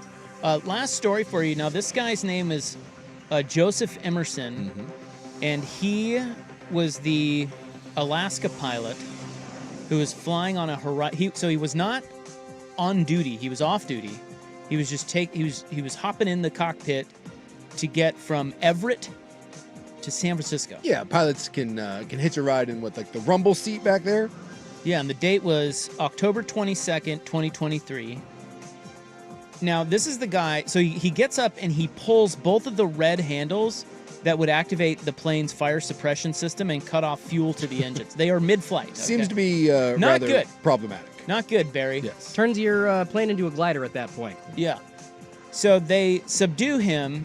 He did not get the handles pulled. He was arrested. He has been in jail ever since. Again, that was October of 2023. Yeah. He claims that was the one where he said he had a friend that died recently and that he had taken mushrooms a couple of days prior. I do remember that. And he hadn't slept for 40 hours. No, and his wife was saying that he was a good dude and all that. I do remember this story now. It's coming back. Yeah, and he also said that he was he believed he was dreaming at the time. And he was trying to wake himself up by grabbing the two red handles. Yeah, good luck with that, man. Sorry. Now, he did, apparently in court and everything, he said, look, I'm not a victim. I am here directly. My bad. I did that. Yeah, he did. Me. He said everything correctly. Sure. And the judge has sentenced him. What do you think he got? Now, remember, he's been in prison for 2 years. So you'll get time served, right? Yep. You did try to kill everyone on board. He'll never fly again. I'm going to say they gave him 3 years extra. He did get 3 years, but it is supervised release. Oh, so he's out. Good. He's out. He's out. Okay. The judge said pilots are not perfect. They are human. They are people, and all people need help sometimes. That's U.S. District Court Judge Amy Baggio. Where is she from? Good question. Yeah, because that's a bunch of liberal snowflake. Well, it was here. He was here. Of course it is. Soft on crime. Snowflakes. Lock him away. She is a district court judge, yeah. Yeah, this is my thing. There's a difference between screw-ups and trying to kill everybody. I'm all for second chances, but you did attempt to kill a plane full of people. That is what you attempted to do. And I also don't like using the drugs as an excuse. Maybe not all of us, but a lot of us have done drugs before, whether that be mushrooms or LSD or whatever. And I don't like the excuse of, well, I got all screwed up on mushrooms 3 days before, and then I decided to kill people. Cool, man. You still tried to kill everybody. We're good here. So he was actually released from custody pending trial in December of 2023. Oh, really? So he has only spent 50 days in jail. Dude, He's been credited with time served. He gets 5 years of probation, 664 hours of community service, 8 hours for each person he endangered, and over $60,000 he must pay in restitution. Boy, first off, I hope under no circumstances he's ever allowed near an airplane ever again. Yeah, they can't give him certification back, right? No. He won't. He's done. And I hope he doesn't go, here's a guy that had a death wish at one point. I hope he doesn't, and by the way, he was wanting to take a bunch of people with him. Hopefully this doesn't come back and he decides to do something else to take a bunch of people with him. That doesn't make any sense to me. You attempted to murder a plane full of people in the most horrific way possible, and we're just like, pilots are people too? I'm all for compassion. That one seems a bit short-sighted. Yeah, the federal prosecutor they wrote in their sentencing memo, they said it was only through the heroic actions of the flight crew who were able to physically restrain the defendant and restore normal operations of the aircraft that no lives were lost that day. And so we're just going no harm, no foul? So I don't get it, man. Beyond the employment thing, isn't this like a guaranteed no-fly list? Like he can't even as a pedestrian get on. It's a good question. I don't know. Yeah, get your ass on a Greyhound, buddy. Yeah. Yeah, you ain't going to Hawaii anytime I wouldn't even soon. let that guy on an Amtrak train. No. Again, what are we doing? This just makes no sense He's to a me. person too, Suk. Makes no sense to me. Yeah, he's a pilot. Pilot of people, and people try to kill people. And when that happens, we usually put them away for long periods of time. Got a lot of friends that are fat. So I was wondering, like, if I lose it and I take a bunch of mushrooms, like, and then like 4 days later I go out and I like fire 100 rounds into a crowd, but I don't hit anybody, and then someone tackles me, I can be like, "Hey, sorry guys, rough weekend. Like, I didn't mean to. Like, I only attempted to kill a bunch of people, but I didn't." I think what we're learning here is yes. Yeah, I drove my car through what did that guy do that tried to drive his car through the parade? Or actually did drive his car through the parade? Oh, yeah. What did that guy get? Oh, he's, gosh, at least 5 years, I think. He had to go behind bars. Any difference here? Was that the Rose Festival? Yes. Yeah. Very angry. The video of the guy Yeah. screaming. Yeah. He just drove through. Now, he didn't hit anyone. He just drove through the parade and attempted to hit people, if I'm not mistaken. Yeah, no, he didn't hurt anyone. Yeah, he got 5 years in prison. So, so you can, on non-drugs, you can just get pissed off, drive through a parade, not hit anybody, and you get 5 years in prison. You purposely try to crash an airplane full of people, and we get a pilots or people too? I guess it depends on what kind of judge you get, man. Yes, I want that judge. When I freak out and eventually have my slot machine induced rage, I want whatever her name was. I want Marilyn whatever. Give me that lady. That is in the news, November 17, 2025. As always, brought to you by the Advocates, injury attorneys at advocateslaw.com. Coming up next, we'll get back to our college football skibbity toilet. Plenty left from the weekend in college football to discuss. And yes, I have Blazer takes. Very unique Blazer takes. I still don't believe you watched any of that game. I watched them last night. Someone get Cooper Flagg a razor. That would be my first bit of commentary. Well, the NBA is home of bad facial hair. It's where it God goes to live. bless America. Yeah, I know. All right, we'll be right back here on 105.1 The Fan. Wesley, for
on the Fan Sports Network, 105.1 FM and 1080 AM. This update is brought to you by Grand Central Bowl Arcade and Sports Bar, your Ducks game day headquarters in Portland. First on the Fan, huge news in baseball over the weekend. The Mariners re-signing free agent first baseman Josh Naylor to a 5-year deal worth $92.5 million over to the NFL. Week 11 wrapping up tonight with Monday Night Football in Las Vegas. It's the Raiders hosting the Cowboys. Dallas, a 3.5-point favorite. Kickoff in just about 5 or 10 minutes from now on ABC. Elsewhere around the league, bad news for the Falcons. Starting cornerback Michael Penix Jr. not going to play the rest of the year after injuring his knee against the Panthers. It's most likely another damaged ACL to be the second one in that knee in his overall career in college and the NFL. And huge news, speaking of college football today, out of those ranks, Virginia Tech finalizing a deal to hire former Penn State coach James Franklin. He's going to get a $40 million contract, reduces his buyout with Penn State down to $9 million. More sports scores and stories in 30 minutes. I'm Schultze from the George McCoy at Warren Allen Sports Desk. Heard missing work, insurance companies acting like jerks. Don't call your mom. Call George McCoy at warrenallen.com. The home of Primetime with Isaac and Sue. Weekdays 3 to 7. The Fan Sports Network, 105.1 FM and 1080 AM. Primetime with Isaac and Souk. What do girls want anyway? Well, apparently not total losers. We're pretty good at basketball. Yeah, as long as we don't have to run or jump or dribble or nothing. Isaac Robb. Hey, you guys up for a little game? Sure. Well, let's make it interesting. Say $20. How about 50? You're on. Jason Sukanik. Dude, we don't have $50. We don't have 20. This is Primetime on the Fan Sports Network. What the hell's up with that? We win, and they get the chips. That sucks, dude. 105.1 and 1080. Dude, I'm telling you, it's jobs. We gotta get jobs. Then we get the khakis. Then we get the chicks. The Fan. All right, welcome back. Hope you're having a juicy little Monday. It's your sports bros, your sportsman Rob. That's me. Big Souk's right over there. Look at him right here. And we got Schultze over there in the Mariners do-rag today as they have signed Josh Naylor to a 5-year deal. Yes. Hell yeah. Except, I don't think that's the reason why the Mariner gear. I think this is just a Monday. I did specifically wear the headband because of Josh Naylor, but the rest of the Mariners gear, Souk, you are correct. It's just because he wears a headband, right? Yes, he does. Yeah. I'm assuming we're going to see a lot more headbands on fans next year at T-Mobile because, man, I swear, even in the 47,000 seat full stadium, in the ALDS, I think it was game 2 I went to, I did not see another fan, not one single one wearing a headband. And that's embarrassing. Yeah, it's not good. Speaking of bad facial How can hair, you let that happen, Mariner fans? you were talking about the Cooper Flag bad facial hair. I give you Josh Naylor. Yeah, his is rough too. It's awful. Who do you think has the worst facial hair in sports? I don't know, like right now, the worst of all time is Al Farouk Aminu. Like for a while there, the Blazers led the league in bad facial hair, and no one epitomized that more than Al Farouk. No one really talks about it because he's Damian Lillard and we love him. It's some of the worst. Dude, whatever he has going on, not good. Now, he's kept it for years. Now, I will say that it has grown in over the years. It's gotten better, but for a while there, he had like 8 hairs on his chin, and now it's at least it's rounded into a beard. It's better than it was as he's gotten older. Al Farouk, that's a whole different ball game. But the NBA in general, it's full of bad. I give you the Ball brothers. Look at LaMelo Balls. Dude, I haven't seen him in a while. It is rough. Who else? Brandon Ingram. Cooper Flagg's got some sort of weird Josh Naylor pirate Buccaneer thing that he's doing lately. That's terrible. Yeah, you know who comes to mind when I think of worst current facial hair besides Cooper Flagg? Yeah. My God. Flagg, it's hard to wrap your head around the fact that he's 18 years old. I know. So give him some. Yeah. I mean, and he looks like an 18-year-old. Yes. Like, I mean, he's like a gangly deer. Yes. Like, he's just. It's not his fault. You're 18. Right. He doesn't know how to look cool yet. No. But that facial hair. Yeah. Oh my God! Get the man a razor. It's not good. The boy. Get the boy a razor. Yeah. Well, you know who comes to mind? Aaron Glenn. the Jets coach. Yeah. With that little whatever he's doing with that. Yeah. What even is that? It's not a goatee. It's not a beard. Looks like it's, a Santa Claus goatee. It's but white. It's small. It's stupid. That is the only other really bad facial hair that I can think of. Oh no, dude. There's plenty. I'm sure there's a ton of it. I'm just saying what I watch. Like I don't watch a lot of the NBA. Sure. But well, and he's an all-timer, but Steph Curry has horrific facial hair. Well, he can't really grow it. He can't really grow it, and yet he attempts to grow it. What is with that patchy beard thing that grown men do? Like, that's been one of my biggest fears. Like, if I've got like a little hole in my beard, I'm shaving the rest of it until that comes back. I don't understand. Because everyone wants to, like, you want to eventually be able to grow a beard, and you can, and it's hard to, it's hard to come to grips with. And so you're Steph Curry. You've been in the zone for like 20 plus years. You figure, what the hell, man? I can do this. Kevin Durant has an awful beard. Dude, there's way worse. Well, okay, but Aaron Glenn's beard or whatever that is Kevin Durant's only worse because it's gray. I think Aaron Glenn pulls it off better than Kevin Durant. At least I don't. At least Aaron Glenn, there's a beard, there's a shape to it. Kevin Durant's got like some sort of There weird. really isn't though. Did you see him the other day? He changes it. So you can't just Google image him. It was the other day. It's not a beard. It's literally a thing hanging off of his chin. It's a Colonel Sanders, and it's white, little chin beard. That's what it looks like to me. No mustache. No, I mean it's no flavor saver. I see it here. What is that? Yeah. Just shave it. Yeah, and he can grow a beard. Yeah, that's he has a nice big white beard if he would grow it. That's a rough look. Come on, Aaron. Again, maybe he lost a bet. Should fire him just for that. Yeah. So we what are we doing? Where are we? Who's winning? I don't know. We were talking about Schultz and Josh Naylor, and then we got into beards, and it was a whole thing. Yeah, it was a whole thing. Derailed me. We got to get back to our college football skibbity toilet. Yes. Coming up next. Yes. Okay. It was a good week. It was a very good week. Yes. We will also get back to the NFL, too, because I want to talk about the dumb coach-off last night between Dan Campbell and Nick Sirianni. There has not been two better teams that engaged in a game that I was allergic to quite like that in some time. That was rough stuff. I turned it off. Yeah, I don't blame you. It was really bad. It's like, you know what? Let's watch some Christmas stuff, babe. All right, cool. Chelsea's got hometown holiday like Hallmark. Let me guess, a tough-nosed businesswoman that had made her life in New York came back to her small town in Georgia, and you know what? She found what she was missing. Actually, pretty damn close, and we just got sucked into like a 4-season show on Hallmark. It's called The Way Home. So yeah, of course you gotta find your way home. We're into it. You got to. Oh, it's cute. Yeah. I've been watching Pluribus. You started that yet? Pluribus. Yeah, it's on Apple. No, I'm not familiar with Pluribus. It's with Kim Wexler. Ooh, I don't know who Kim Wexler is either. Well, you watched Better Call Saul, yeah? Yeah. She was his Bob's love interest. Oh, okay. Or Saul's, Yes. What was his name? Bob Odenkirk. Bob Odenkirk he's Saul. Yeah. Kim Wexler, the female lawyer in that. Yeah. That's okay. She's in Pluribus. It's on Apple TV. Give it a whirl. You know what? There's only 3 episodes out. Yeah. I've watched all 3. It is interesting. It's got Severance vibes. Mm-hmm. It's a little weird. Okay. A little out there.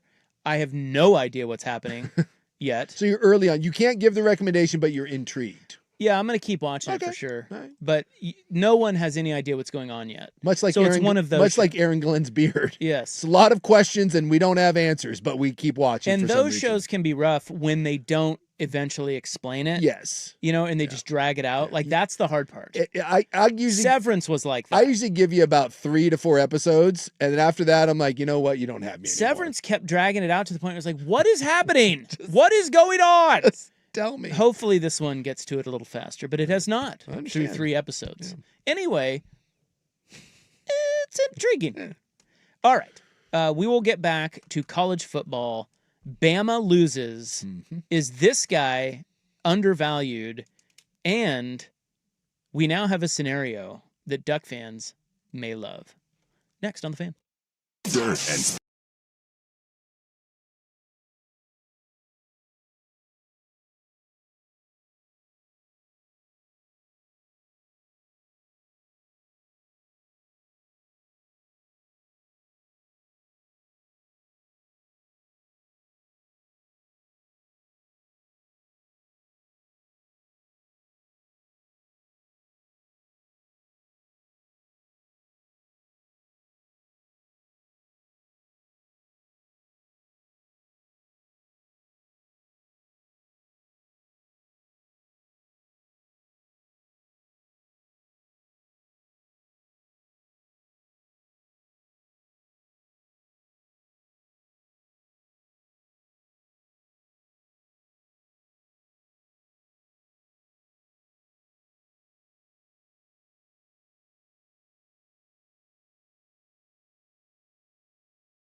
with Isaac and Suk on the Fan Sports Network, 105.1 FM and 1080 AM.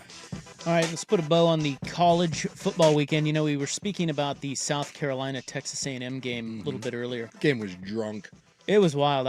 I've never seen a game that was two different games that distinctly. No. It was just two completely different games. Like, I've never seen anything like that. And some of it obviously was South Carolina, but a lot of that was simply Marcel Reed. I don't know if I've seen a player be that bad and then turn it on and look like the best player in college football. But that is kind of the Marcel Reed experience, in that he's very uneven, and his teammates they're good enough that he can get around his shortcomings at times.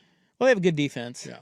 Although they did give up 30 in the first half. Yeah. So I don't know what some to of that make though of. is off of picks and short fields. Yeah, no, that's true. So I don't know what to make of A&M. I don't know either, but that SEC is going to get a lot of teams in the tournament. Yeah. And they're probably going to be in there no matter what, even if they lose to Texas and don't go to the SEC title game. Well, I think most years when I look at this time of the year where we've got a couple weeks left and then conference titles, like there's usually about 3 teams that actually look the part that you can say, you know, that's a team that can win a national title. I've never seen where I think you can make a case that 9 or 10 teams, if the bracket breaks their way and if they get hot, are capable of doing it. And A&M's one of those. I could see it. And by the way, of those teams, you can make the argument that almost every one of them it wouldn't shock you if they were bounced in the first round, right? Ohio State certainly looks the part, but Ohio State really hasn't been tested that much. And we saw Texas absolutely hold them down. They don't run the ball very well. Indiana looks great, but we know from a talent standpoint, Indiana isn't as talented as the other teams. A&M looks like maybe the most vulnerable undefeated team at this point in the season that we've ever seen.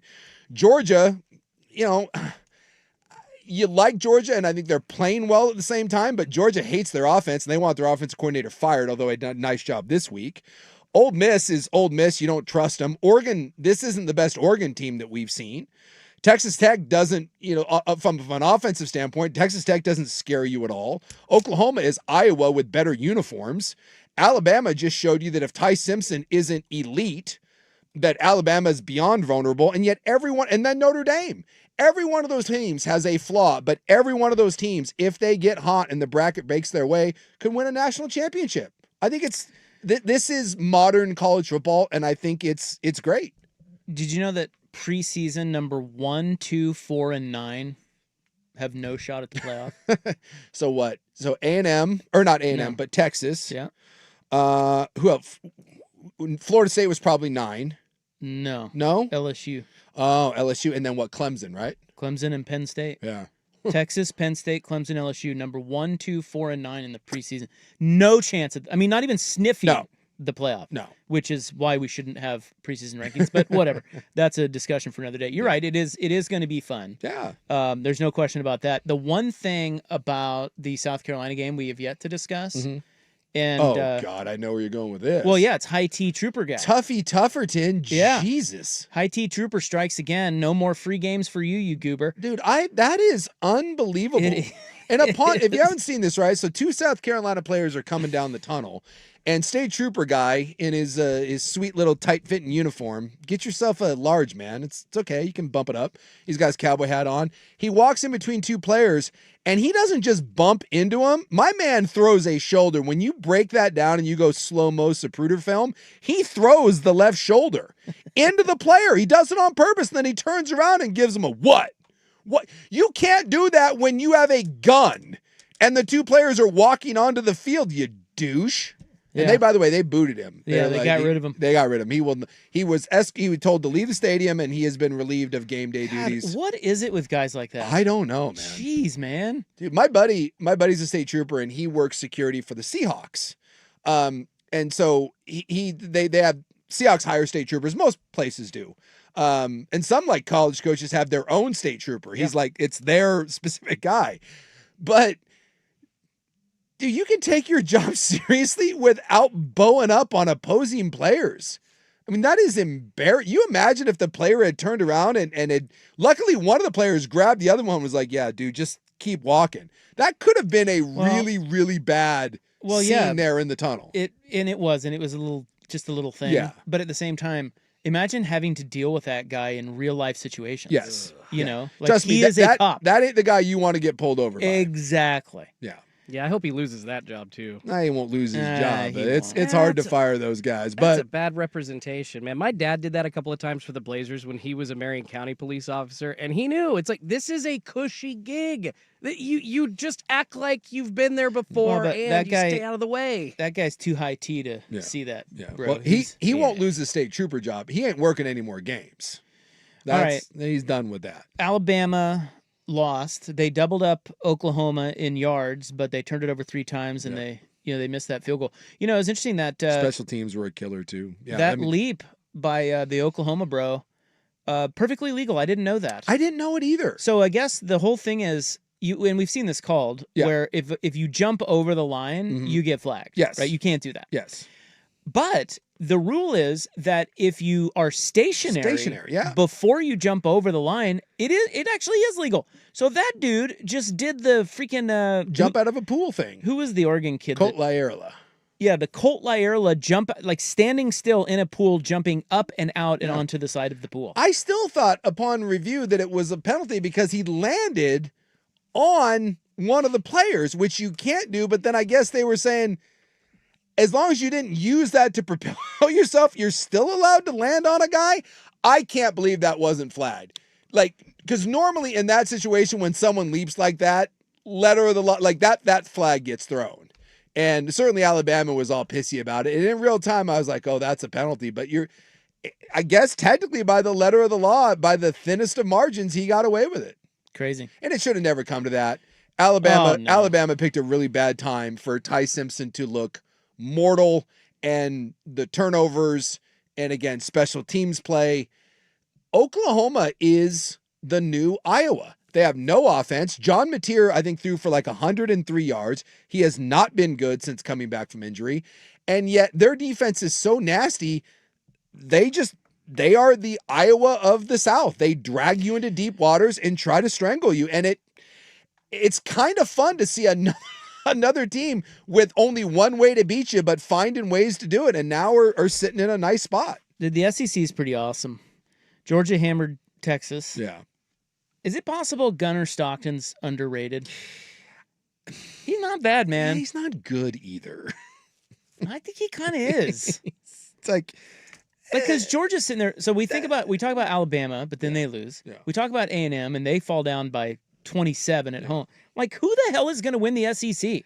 Who wants it? Is it going to be Georgia in the end? I think it's going to be Georgia. Because Texas. So Georgia. But here's the thing. I was looking this up today. Georgia can't even get into the game unless Alabama loses to Auburn or A&M loses to Texas. So they need one of those two things to happen. 'Cause they beat Alabama. Yeah, they beat Bama. And they have the tiebreaker over Ole Miss. Ole Miss only has one loss too. But tiebreaker wise, they're kind of screwed. I think Ole Miss needs both things to happen, A&M and Alabama to lose. Well, you said they beat Bama. They didn't. Georgia lost to Alabama. Oh, that's right. Yeah. They lost to Alabama. They beat Ole Miss. They beat Ole Miss. Lost. So I haven't seen this. What exactly who's got the inside track? Right now, obviously it's A&M. A&M. If A&M beats Texas, they're in. They're in. If Alabama beats Auburn, they're in. If one or two of those, if one or both of those lose, Georgia slides in. And if they both lose, I think it might be Georgia Ole Miss. I'll say this. As Georgia feels like it could be one of those teams that will end up peaking at the right time. And I'm not certain that I'm not certain of those teams. I thought it was kind of Alabama, and I still like Bama.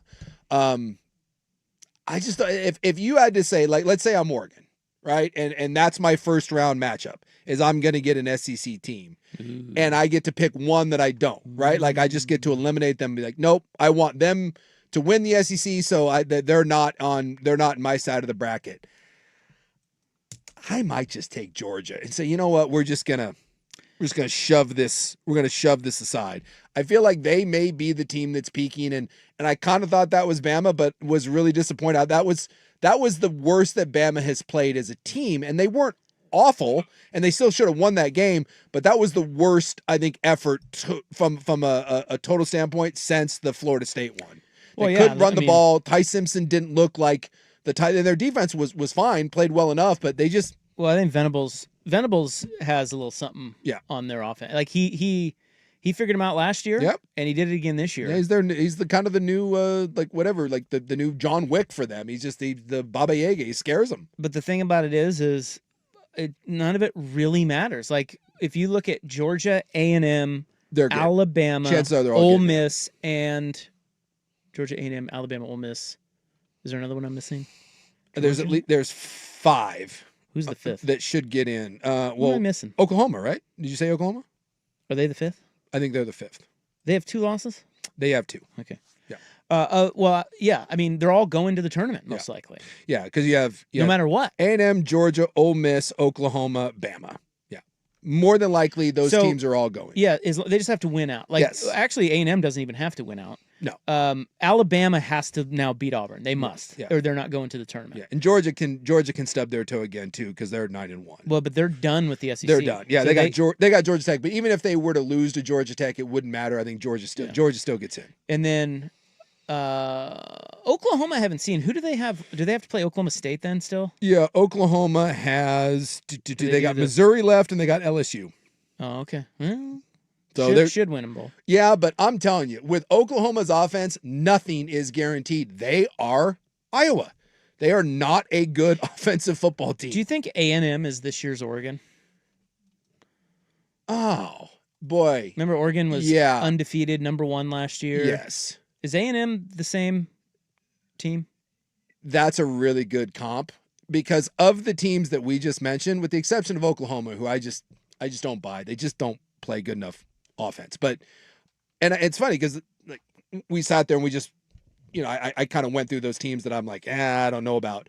But if you told me A&M, Georgia, Ole Miss, Bama, I'm gonna take Oklahoma out of it. You said which one of those teams loses in the first round? It's Texas A&M. So yes, to answer your question, the layoff in a roundabout way, there is a real good chance that is Oregon. That they could get a bye, will get a bye, and someone's going to come in that their first game and knock off Texas A&M. I totally can see that. We now have a scenario where Alabama could be coming to Autzen. Oh, that'd be awesome. Yeah, because I mean, Oregon is kind of they could host a first-round game. Yeah. It's going to be very difficult for Oregon to get a bye. Yeah, they're not going to get a bye. Because Ohio State and Indiana have the Big Ten championship locked up, generally speaking. So Oregon will they're going to fall in the 7, 8, 9, 10 range. Mm-hmm. And in there, you either host a game or you go on the road for a first-round game. Yeah. And the other teams that are in there are the teams that don't win the SEC. Yeah. So you've got Notre Dame's going to be in there. But in the SEC, you're going to have Bama. You're going to have Ole Miss. Maybe Georgia, if Georgia doesn't get to the SEC title game. One of those schools is coming to Autzen. Could come to Autzen for a first-round playoff game. And how badass would that be? Kalen DeBoer in Alabama at Autzen? Yeah. Well, dude, any of that. Lane Kiffin, Kalen DeBoer, Marcus. So Notre Dame, Ole Miss, Alabama. Maybe Georgia. I think you want Alabama. They've always won. Oregon fans always wanted Alabama. You always wanted Bama. Well, this is the year that you might get them. It's possible. And Alabama doesn't run the ball very well, and Oregon has a really good secondary, and that would be a really, really fun matchup. All right, we'll get back to the NFL coming up next. A dumb coach-off last night, but first here's Schultze. Now, from the George McCoy and Warren Allen Sports Desk, a Sports Center update on the Fan Sports Network, 105.1 FM and 1080 AM. First on the Fan, Week 11 of NFL action wrapping up tonight. Monday Night Football happening right now in Vegas. It's the Raiders hosting the Dallas Cowboys. About 6 minutes to go in the first quarter. And Las Vegas is on top right now, 3-0. Dallas looks like they've had the ball twice. No points on the board as of yet, but they do hold possession right now. So trying to strike back is Dallas. Once again, about 6 minutes to go there in the first quarter. Elsewhere around the NFL, bad news for the Falcons. Starting quarterback Michael Penix Jr. not expected to play the rest of the year after injuring his knee against the Panthers. Most likely another ACL injury. And out of college football today, huge news. Virginia Tech finalizing a deal to hire former Penn State head coach James Franklin. He's expected to be announced formally on Wednesday. He inked about a $40 million deal from Virginia Tech, which shrinks his buyout from Penn State from $49 million to about $9 million. And huge news in baseball, the Mariners re-signing free agent Josh Naylor over the weekend. It's 5 years, $92.5 million. More sports scores and stories in 30 minutes. I'm Schulte from the George McCoy at Warren Allen Sports Desk. Heard missing work, insurance companies acting like jerks. Don't call your mom. Call George McCoy at warrenallen.com. Sports Saturday with Joe Fisher.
.51 FM and 1080 AM.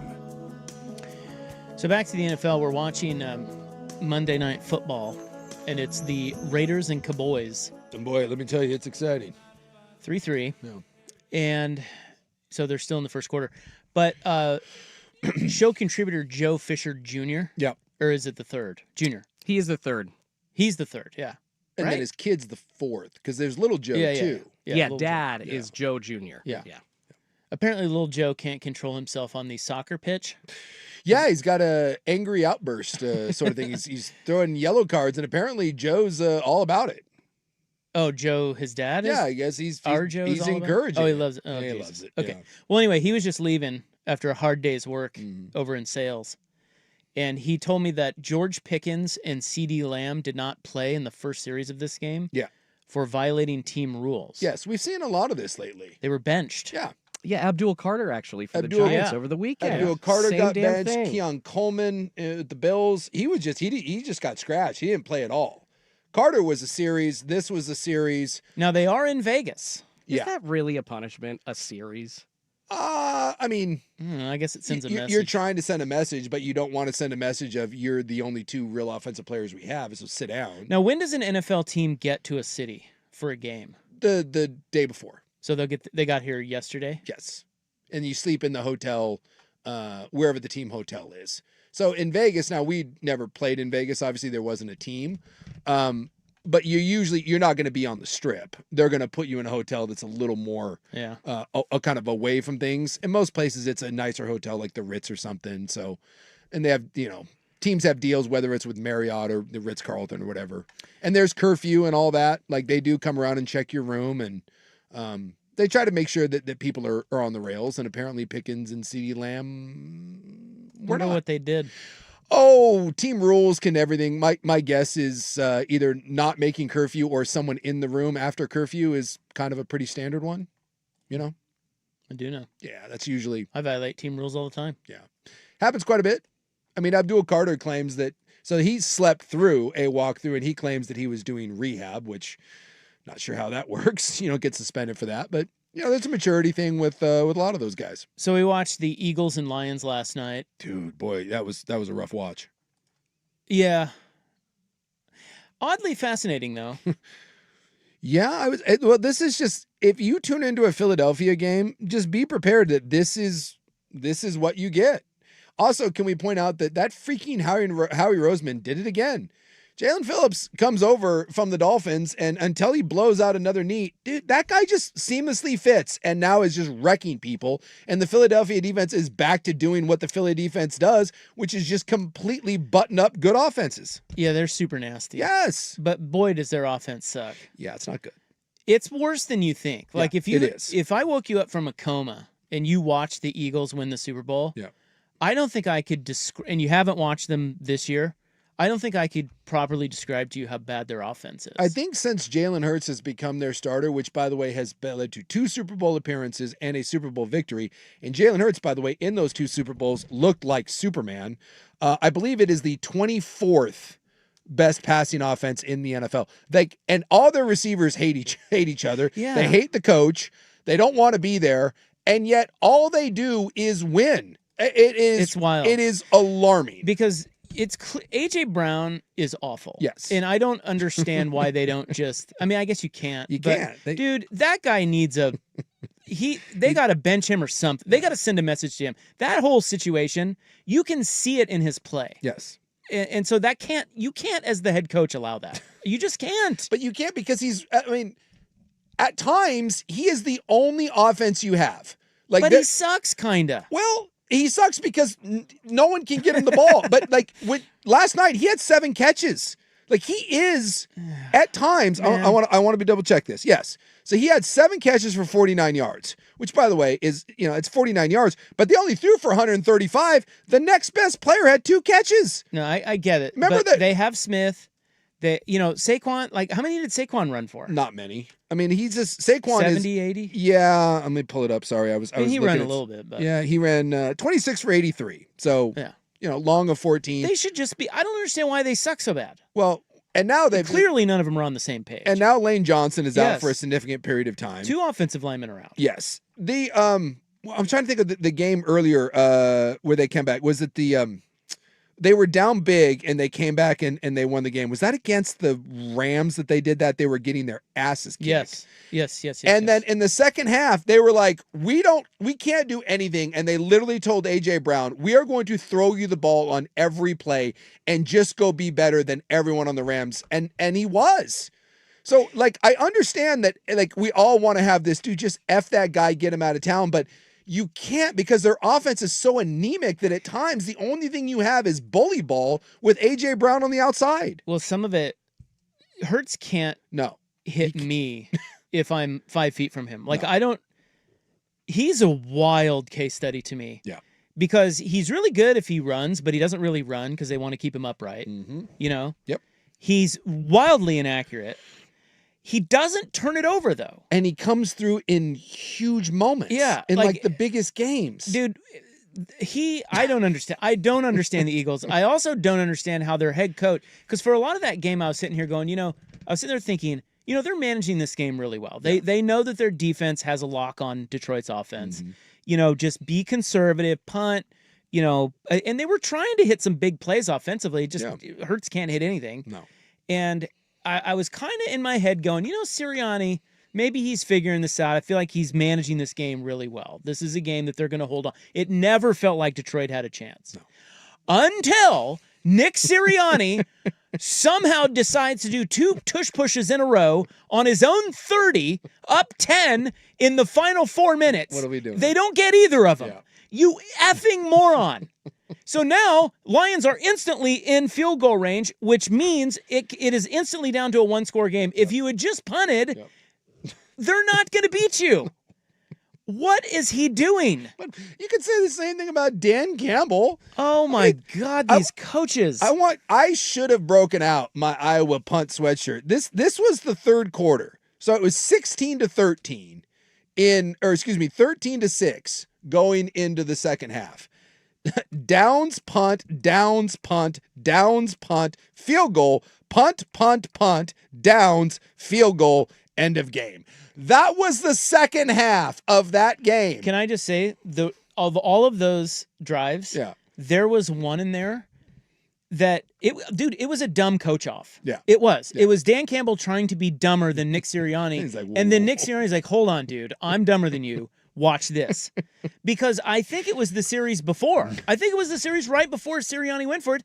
Campbell, who'd been going for it on 4th down every single series, that's his bit. Yep. He punted. It was like 4th and 3. Yeah. Why did he do that? He just couldn't bring himself finally enough. Guys, it's almost like he was surrendering the game. I just can't do it anymore. I can't. We can't do this. Bro. What a mess of a game. It really was. And those teams are supposed to be good. I mean, they're good. Yes. Lions right now are not in the playoffs. Yeah, though. if the playoffs started right now, the Kansas City Chiefs, and we got to talk about this because next week is monumental for the Chiefs. But if the playoffs started today, the Detroit Lions and the Kansas City Chiefs are not in the postseason. Yeah. But the Carolina Panthers and the New England Patriots are. There is a real chance, by the way, there is a path for the New England Patriots to be the number 1 seed and get a bye. Yeah, baby. In the postseason. Is it possible that this thing is opening up a little bit, just a little bit, for Baltimore if they can sneak in? Maybe, but because Kansas City, because the home teams, by the way, they're gonna get in. The home teams are likely going to be Denver, New England, and I'm trying to think. I'll pull up the standings. Charger?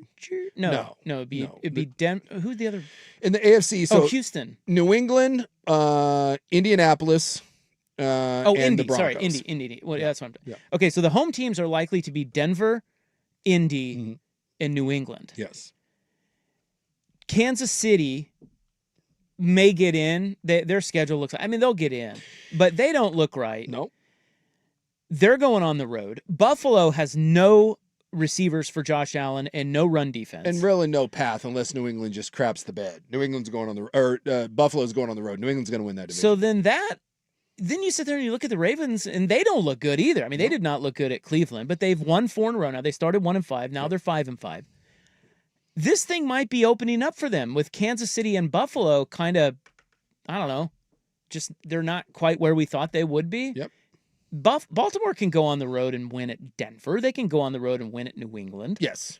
Way better than, or way easier than, not way, none of it's easy. I'm just saying, like, you don't want to, like Baltimore getting themselves behind the 8 ball, starting 1-5, even if they get in the tournament in a normal year, you're not winning at Kansas City and Buffalo.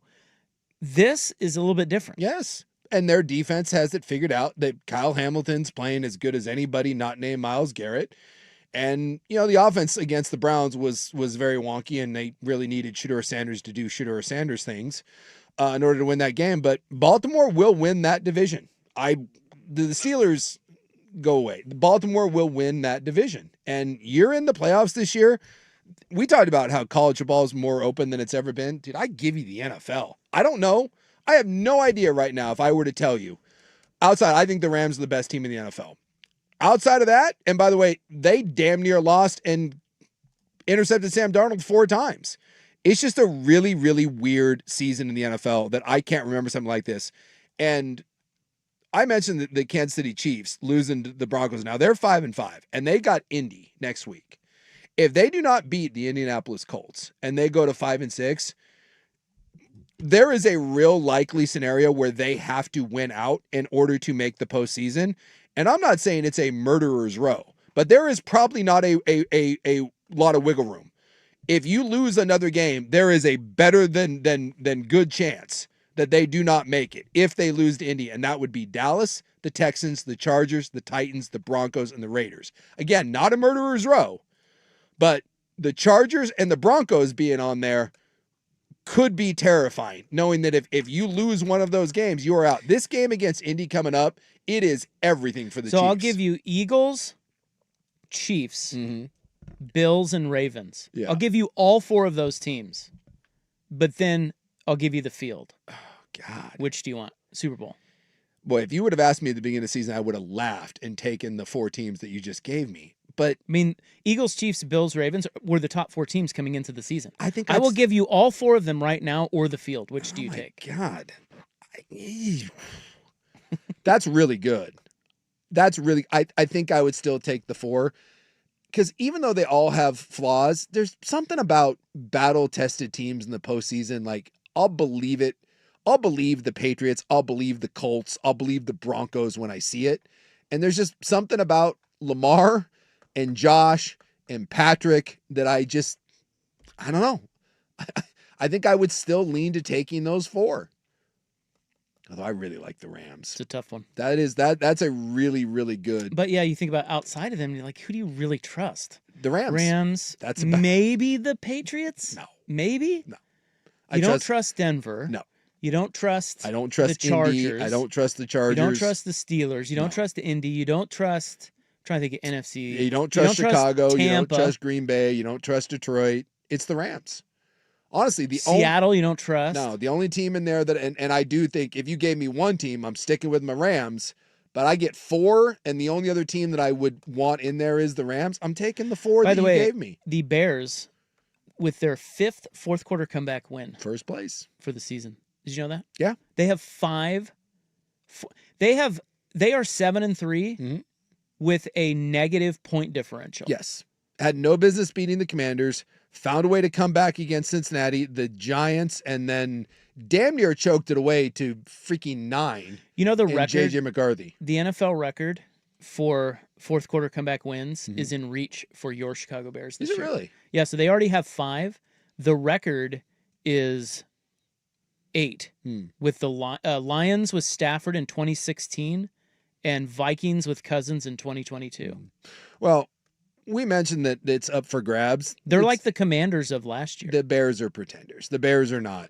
Yeah, I mean, I don't think anybody expects them to do much, but nobody expected Washington to do much last year. No, they did not. But of the teams that we mentioned, there is not a team that I have less faith in to make any sort of noise in the postseason than the Chicago Bears. But for all the crap that the Bears have taken over the years, good for Chicago for at least in the time being. Well, it's the middle of November and you're in first place. Enjoy it. All right, we will come back, wrap up the Sports Hour next on The Fan.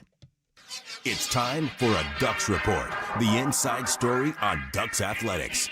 Brought to you by Mods PDX. The future of building is here. Well, certainly a point of emphasis for us, coming off that we got to be better at beginning games. We knew we wanted to take the ball. They have a history of deferring. We thought we were going to have a chance to be on offense first, and we wanted to start fast. And ultimately we did that. I think the only times we really hurt ourselves is when we start off a negative play for us, offensively. But to be able to start quick was important for us tonight. Yes, in classic Minnesota fashion, the game went exactly as any Minnesota game against Oregon should go. Yep. Very nondescript, never close. They did not have nothing. They are the most mad team I've ever seen in my life. Yep. there was just not a. Oh my God. That game was never in doubt, even before the kick. PJ Fleck though. Hey, they showed up though. What do you mean? Bunch of Gopher fans at Autzen. Oh. Yeah. Mods PDX, the future of building is here. If you're considering new construction and want it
Network, 105.1 FM and 1080 AM. All right, well, the Cowboys have taken the lead 10-6. The one other thing from the Eagles-Lions, that pass interference call at the end. Have you ever seen a worse call? No. And it really could have made a huge difference in that game. Well, yeah. You don't know if it would have, but that was an embarrassment. That was really bad. I don't think I've ever seen a worse call.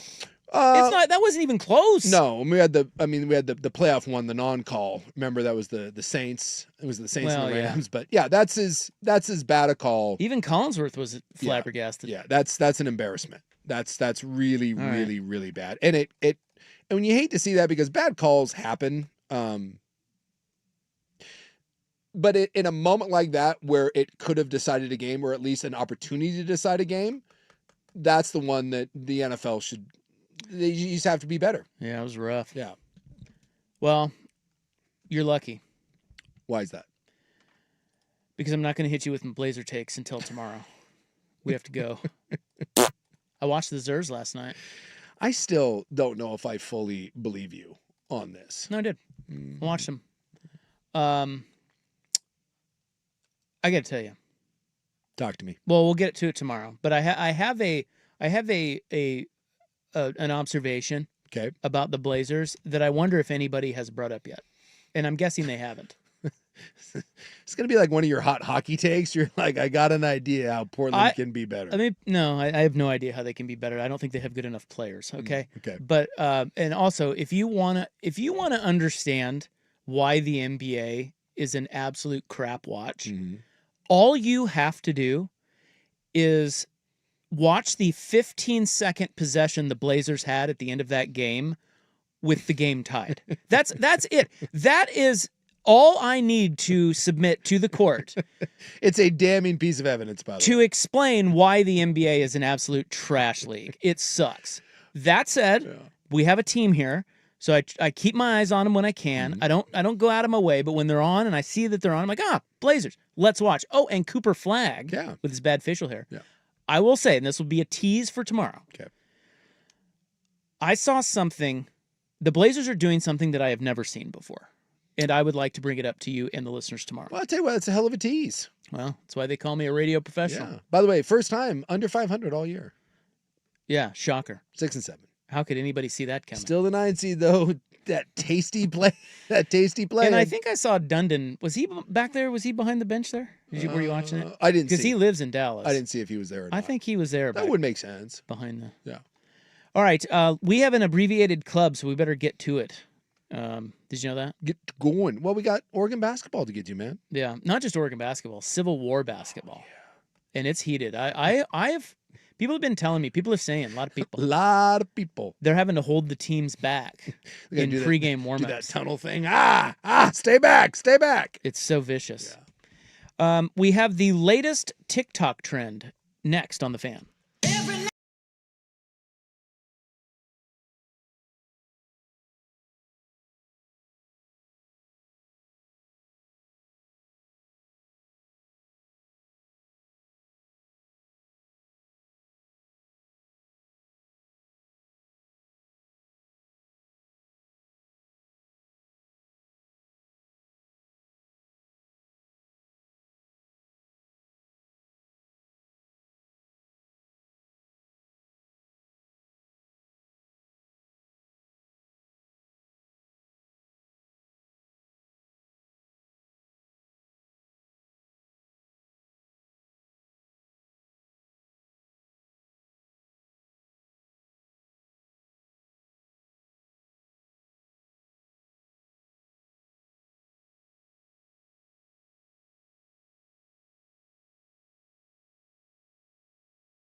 Yeah. First on The Fan, the Dallas Cowboys are in Las Vegas taking on the Raiders for the end of Week 11 in Monday Night Football in the NFL. Looks like Dallas has taken the lead 10-6, about 12 minutes to go there in the second quarter. A couple field goals on the board for the Raiders. Dak Prescott connecting with CeeDee Lamb for that tutty to give Dallas the lead. Also, on to college football. Big news, Virginia Tech hiring former Penn State head coach James Franklin. He replaces Brent Pry, gets about a $40 million deal.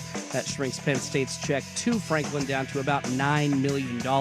And on the college hardwood, a civil war happening tonight down at Matthew Knight Arena. The undefeated Ducks hosting the 3-0 Beavers. Oregon, a 14.5-point favorite. Coverage getting going right here on the Fan Sports Network at 6:30. Tip-off at 7.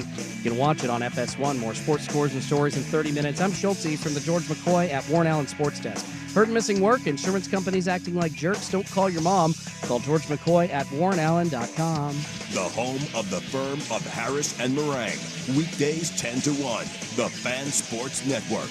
105.1 FM and 1080 AM.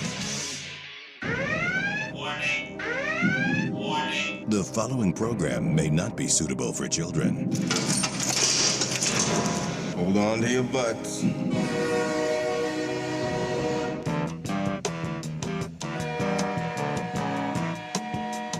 As the sun sets over Slabtown, in the shadows of the Fremont Bridge, a club comes to life where you can let your freak flag fly. There's a new fiesta in the making as we speak, full kegs. Everybody's gonna be there. You ought to go. The only thing that's off limits are the words you can't say thanks to the FCC. They don't know what the they're doing. Do you understand that? We've given away too much to arrive at these political compromises. Yeah. Google me, bitch. Oh no, oh no. Well, my. That is something that I have not heard before. Thank you so much for sharing that. Spit on that thing. Concrete jungle, wet dream tomato. The price is wrong, bitch. Hey, it's me. We apologize. And I stretch. It's time for the club, baby. And I stretch. On 105.1 and 1080, The Fan. Hoo-wee. All right, welcome back. Abbreviated club. We've got the Ducks, Beavs, Hoops coming up tonight. Turn and burn. Good thing we're 10 minutes late. Yeah. Great timing on our part. Boy, we between whatever the hell I had going on during stock watch and this, boy, today has been a Emmy. Yeah. I smell an Emmy. There was one listener that texted in and said it was the first time he was trying to consume our program, and he called us unprofessional and pathetic and said goodbye to me. Well, don't lump me into that. I think he was calling you that. No, blame your pathetic producer over here. It's me. It was Schultze's My favorite thing in the world is when someone tells me, I'll never listen again. Good luck to me. Yes, you will, bud. Yeah, now. I Yeah, love that. now. Yeah, now. As he's typing it, yeah, let's just show him. Never listening again. What? Boom. So have you heard of flipping the camera? It's the latest TikTok trend. Flipping the camera. Wait, what? Yeah. You guys heard of this? No. Don't know if I have. A lot of people saying. Well, you know, I'm busy on the TikToks all the time. You know, I'm Well, but the putting out content. the viral, you know, like the Tide Pod challenge, Sure. and all the dumb stuff people do on there gets out to people like us who aren't on there. You know. Yeah. This is the latest one. Now, it's not all that. Well, I don't know. Well, I'll see what you think. Okay. But it's becoming controversial. Yeah. Okay. Controversial. Why did you say it like that? Because it just seems like this isn't actually going to be controversial. Well, like I said, we'll see what you guys think. I'm going to flip the camera now. It's called Flipping the Camera. So here's what this says. Okay. The clips began popping up at the end of last month. They're primarily popular amongst teenagers. Several of the most liked videos are shot in school hallways or gymnasiums. At the beginning, they will feature a group of kids enthusiastically doing the popular scuba dance. Okay. Then, a few seconds in, someone will double tap the screen and flip the camera and catch the unfortunate camera person in an unflattering position, which is how you can find most people when their cameras are flipped on them unexpectedly. The sole intention of these videos is to mock the person who's generally agreed to record the wider group's fun. What's usually implied is that the person holding the camera is someone who's regularly excluded, who, for whatever trivial reason, hasn't been deemed worthy enough to dance with the rest, and the entire trend relies on the joke that the person holding the phone might not look 100% camera ready when they've been unwillingly and unexpectedly made the focus of the entire clip. Yeah, I'm calling horse nears on this whole thing because I'm seeing examples of this. Yeah. Like What's left. it look like? Okay, well, first off, I don't believe that anyone that's actually doing this is caught by surprise. No. And half You mean the time, when the camera is flipped onto them? yeah, like They know it's coming. There's no way that you wouldn't know. Like you see them walking up to the camera and flip it, and then they sit there and act like they're in shock. And half the time, it's someone that in no way is part of the group. Like this is. Yeah, they ask like strangers to do it. Yeah, this is. I don't know, man. So we're not buying this. This is dumb. This is not controversial to you. No, I think this is all made up, and I think this is. Kids are bored. Yeah. Yeah, For a few weeks, these videos became extremely popular without significant pushback, but lately, users are engaging with them more critically. In fact, in the flipping the camera search results right now, you'll find more videos from people thoughtfully scrutinizing the trend instead of willfully participating. I mean, I'm seeing some of these, and it looks like maybe they're asking like homeless people or maybe street, kind of street bros. Streetmen. Streetmen? Yeah, Streetmen. I see that a little bit, and because that's kind of. Yeah. Yeah, that's doesn't asinine to That me. doesn't seem right. Well, I feel like the ones that actually look shocked and seem authentic are you're asking some dude that's got like one tooth and 7 pairs of sweatpants on. That seems to be more likely. Like you're asking people on the street, because I don't believe that any kid is caught off guard or like. You just walk up to a random adult and are like, hey, can you film me and my friends doing this cool scuba dance? Ha ha! Flip the camera, bitch! I mean, no one's... Yeah, I think the olds... I feel like if they asked just a stranger, an old guy like me, I would have no idea what they were doing. Yeah. And they probably wouldn't care. Do you think they'd fool you? Fool me? What do you mean? By flipping the camera? Yeah, and then but once. Well, but I wouldn't understand why. Like okay. I now have seen the trend. We're talking about it, but I just mean, like if they caught me in the wild and said, "Hey, man, will you film us?" Yeah. And then I'm filming them dance, and they flip the camera on me, I would have no earthly idea why they did that, and I would just hand them the phone back and go about my day. Yeah. Like I don't care that. Like, that's my point. Like I'm watching some of these, and the moment the camera is flipped, you can see yourself on camera, so you now know that it's you. And I'm watching this, and people sit there for like 30 seconds and just like film their own face. Like no one. Well, why don't you just turn it back? Well, exactly. Or you'd put it down and be like, here's your phone back. Here, you screwed it up. Yeah. No one other than the homeless dude who doesn't know what's happening. This just seems very fake and kind of. Like everything else, anytime you see one of a viral video now, you kind of have that doesn't seem real. Well, this confuses me, and I might sound like 70 years old here, but like, so the person that's doing it, that's taping this with the phone, they're the ones that have to double tap that button, right? No, I think one of the dancers just hits. You know how because it's pointed at you, right? And one of the dancers just hits the screen. I don't know, man. All I know is that's the way I understand. I get you. Okay, so I got you. I understand. And that catches them off guard, and they go, "Gotcha!" All I know is if a group of kids asks you to film something, just say no. Yeah, you're just like, I'm not touching your damn phone. Yeah, I'm good. When's the last time you wiped that phone down? I'm not touching it. Well, I don't know if this happens to you. It's like when we travel and someone asks to take a photo, like you should never ask the guy to take the photo. Always ask the girl.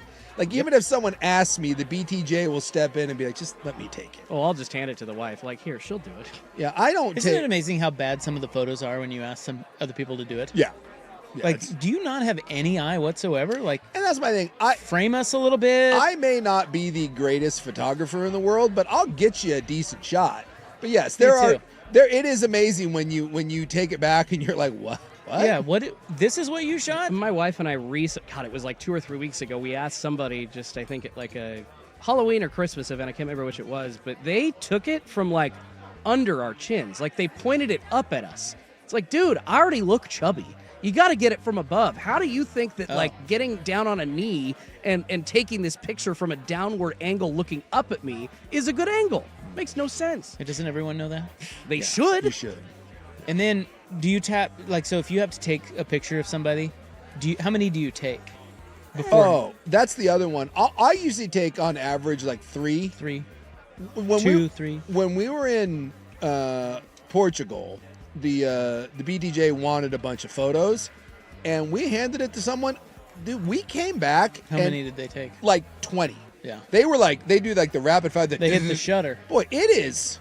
you're like, whoa. I think that's what you're technically. Is that what you're supposed to do? Well, I think people do that because that just gives you quickly Options? a ton of options. You know? Dude.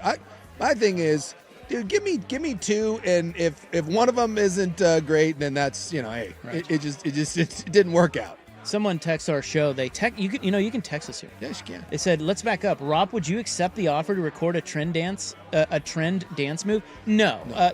That's a good point. No. I'm not doing that.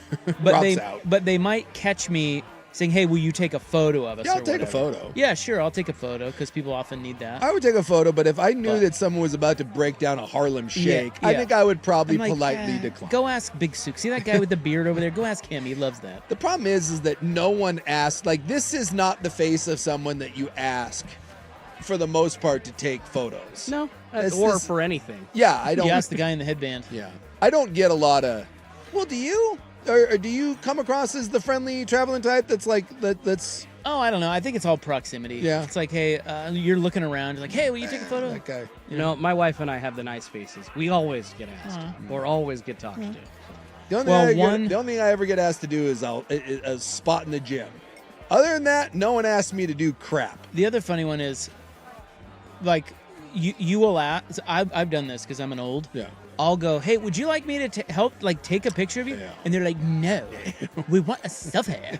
I've done that. I'm like, oh. I have done that where you see someone and it seems like they're struggling with the awkward angle, and like, I'll just take that. I'll take it. Nope. Like, no. Gotta have a selfie. Ew. Did you see Go away, creep. Did you see the mountain climber that died? I think this was like this weekend. No. I'll look it up. It's awful. Like, I don't. Selfie? Yeah. Selfie tumble? They're all up, and it's not Everest, but it's the top of a very high mountain, and they're all in a group, and they've got the safety line, and Dunkov there unhooks themselves from the safety line so that they can turn. Oh my god! Because they're on top of the mountain to take the selfie, and the one guy is got like a GoPro on, and the person's like, I don't know, maybe 20 feet in front of him, and you can kind of see him turn, and you can see their hand going up trying to take the selfie, and then you just see him start sliding, and then they just toboggan down, and that's the end of it. And you're like, wow. Yeah, it was making the rounds. It's something else. Well, I'm not laughing. Why are you laughing at that? I'm not. I laugh at their stupidity. Why the hell would you want to climb up to some high spot and grab a selfie stick, which throws your balance off more, and do something like that? I mean, look. Natural selection, idiots. Yeah, sometimes, people do. Yeah, just look up dumb things. Yeah, look up selfie death. A tourist died. It was him. I thought it was a gal. They were climbing Mount Namafang in China. They unclipped the safety harness to take a pic, slipped on the ice, and the other climbers just, like, you can see, dude, the weird part is the two that are filming, they don't even react. They just, like, turn their heads, and they're like, what do we do? Yeah, there's no, like, they're, like, on the top of a ledge, and it looks like someone just... Did one of them just ask for the cameras, like, let me check out these pics? I bet you that was a hell of a selfie. How good did I look? Yeah, right? Hey, hold on. I mean, it's kind of a surreal video because it kind of they're not sliding fast. It just looks like they're just sliding down a hill, but it's not a hill. It's a mountain, and they just keep on going. So about flipping the camera, one content creator named Tinks said... Oh, yes, Tinks. It is one of the meanest video formats that I've seen on this app. It's straight up bullying. Yeah. For God's sake. I mean, it kind of sounds like, they're trying to catch somebody off guard and make fun of how they look. It's the whole concept. Yeah, that's the idea. It really is. Yeah, I don't know. This is where I'm like 1,000 years old. I'm like, what? This is what we're doing? That mix of embarrassment, hope, and disappointment that nobody really apologizes for. The worst part is how it seems to be normal because y'all are posting it with no repercussions. It's easy to humiliate someone for views. Those are just some of the reviews of the new TikTok trend, flipping the camera. Flipping the camera. It's a good thing we don't have TikTok. No. Thank you. Thank you. All right. Sook's keys to the Big Beavers Ducks tilt next on The Fan. Seahawks football is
Welcome back to the club.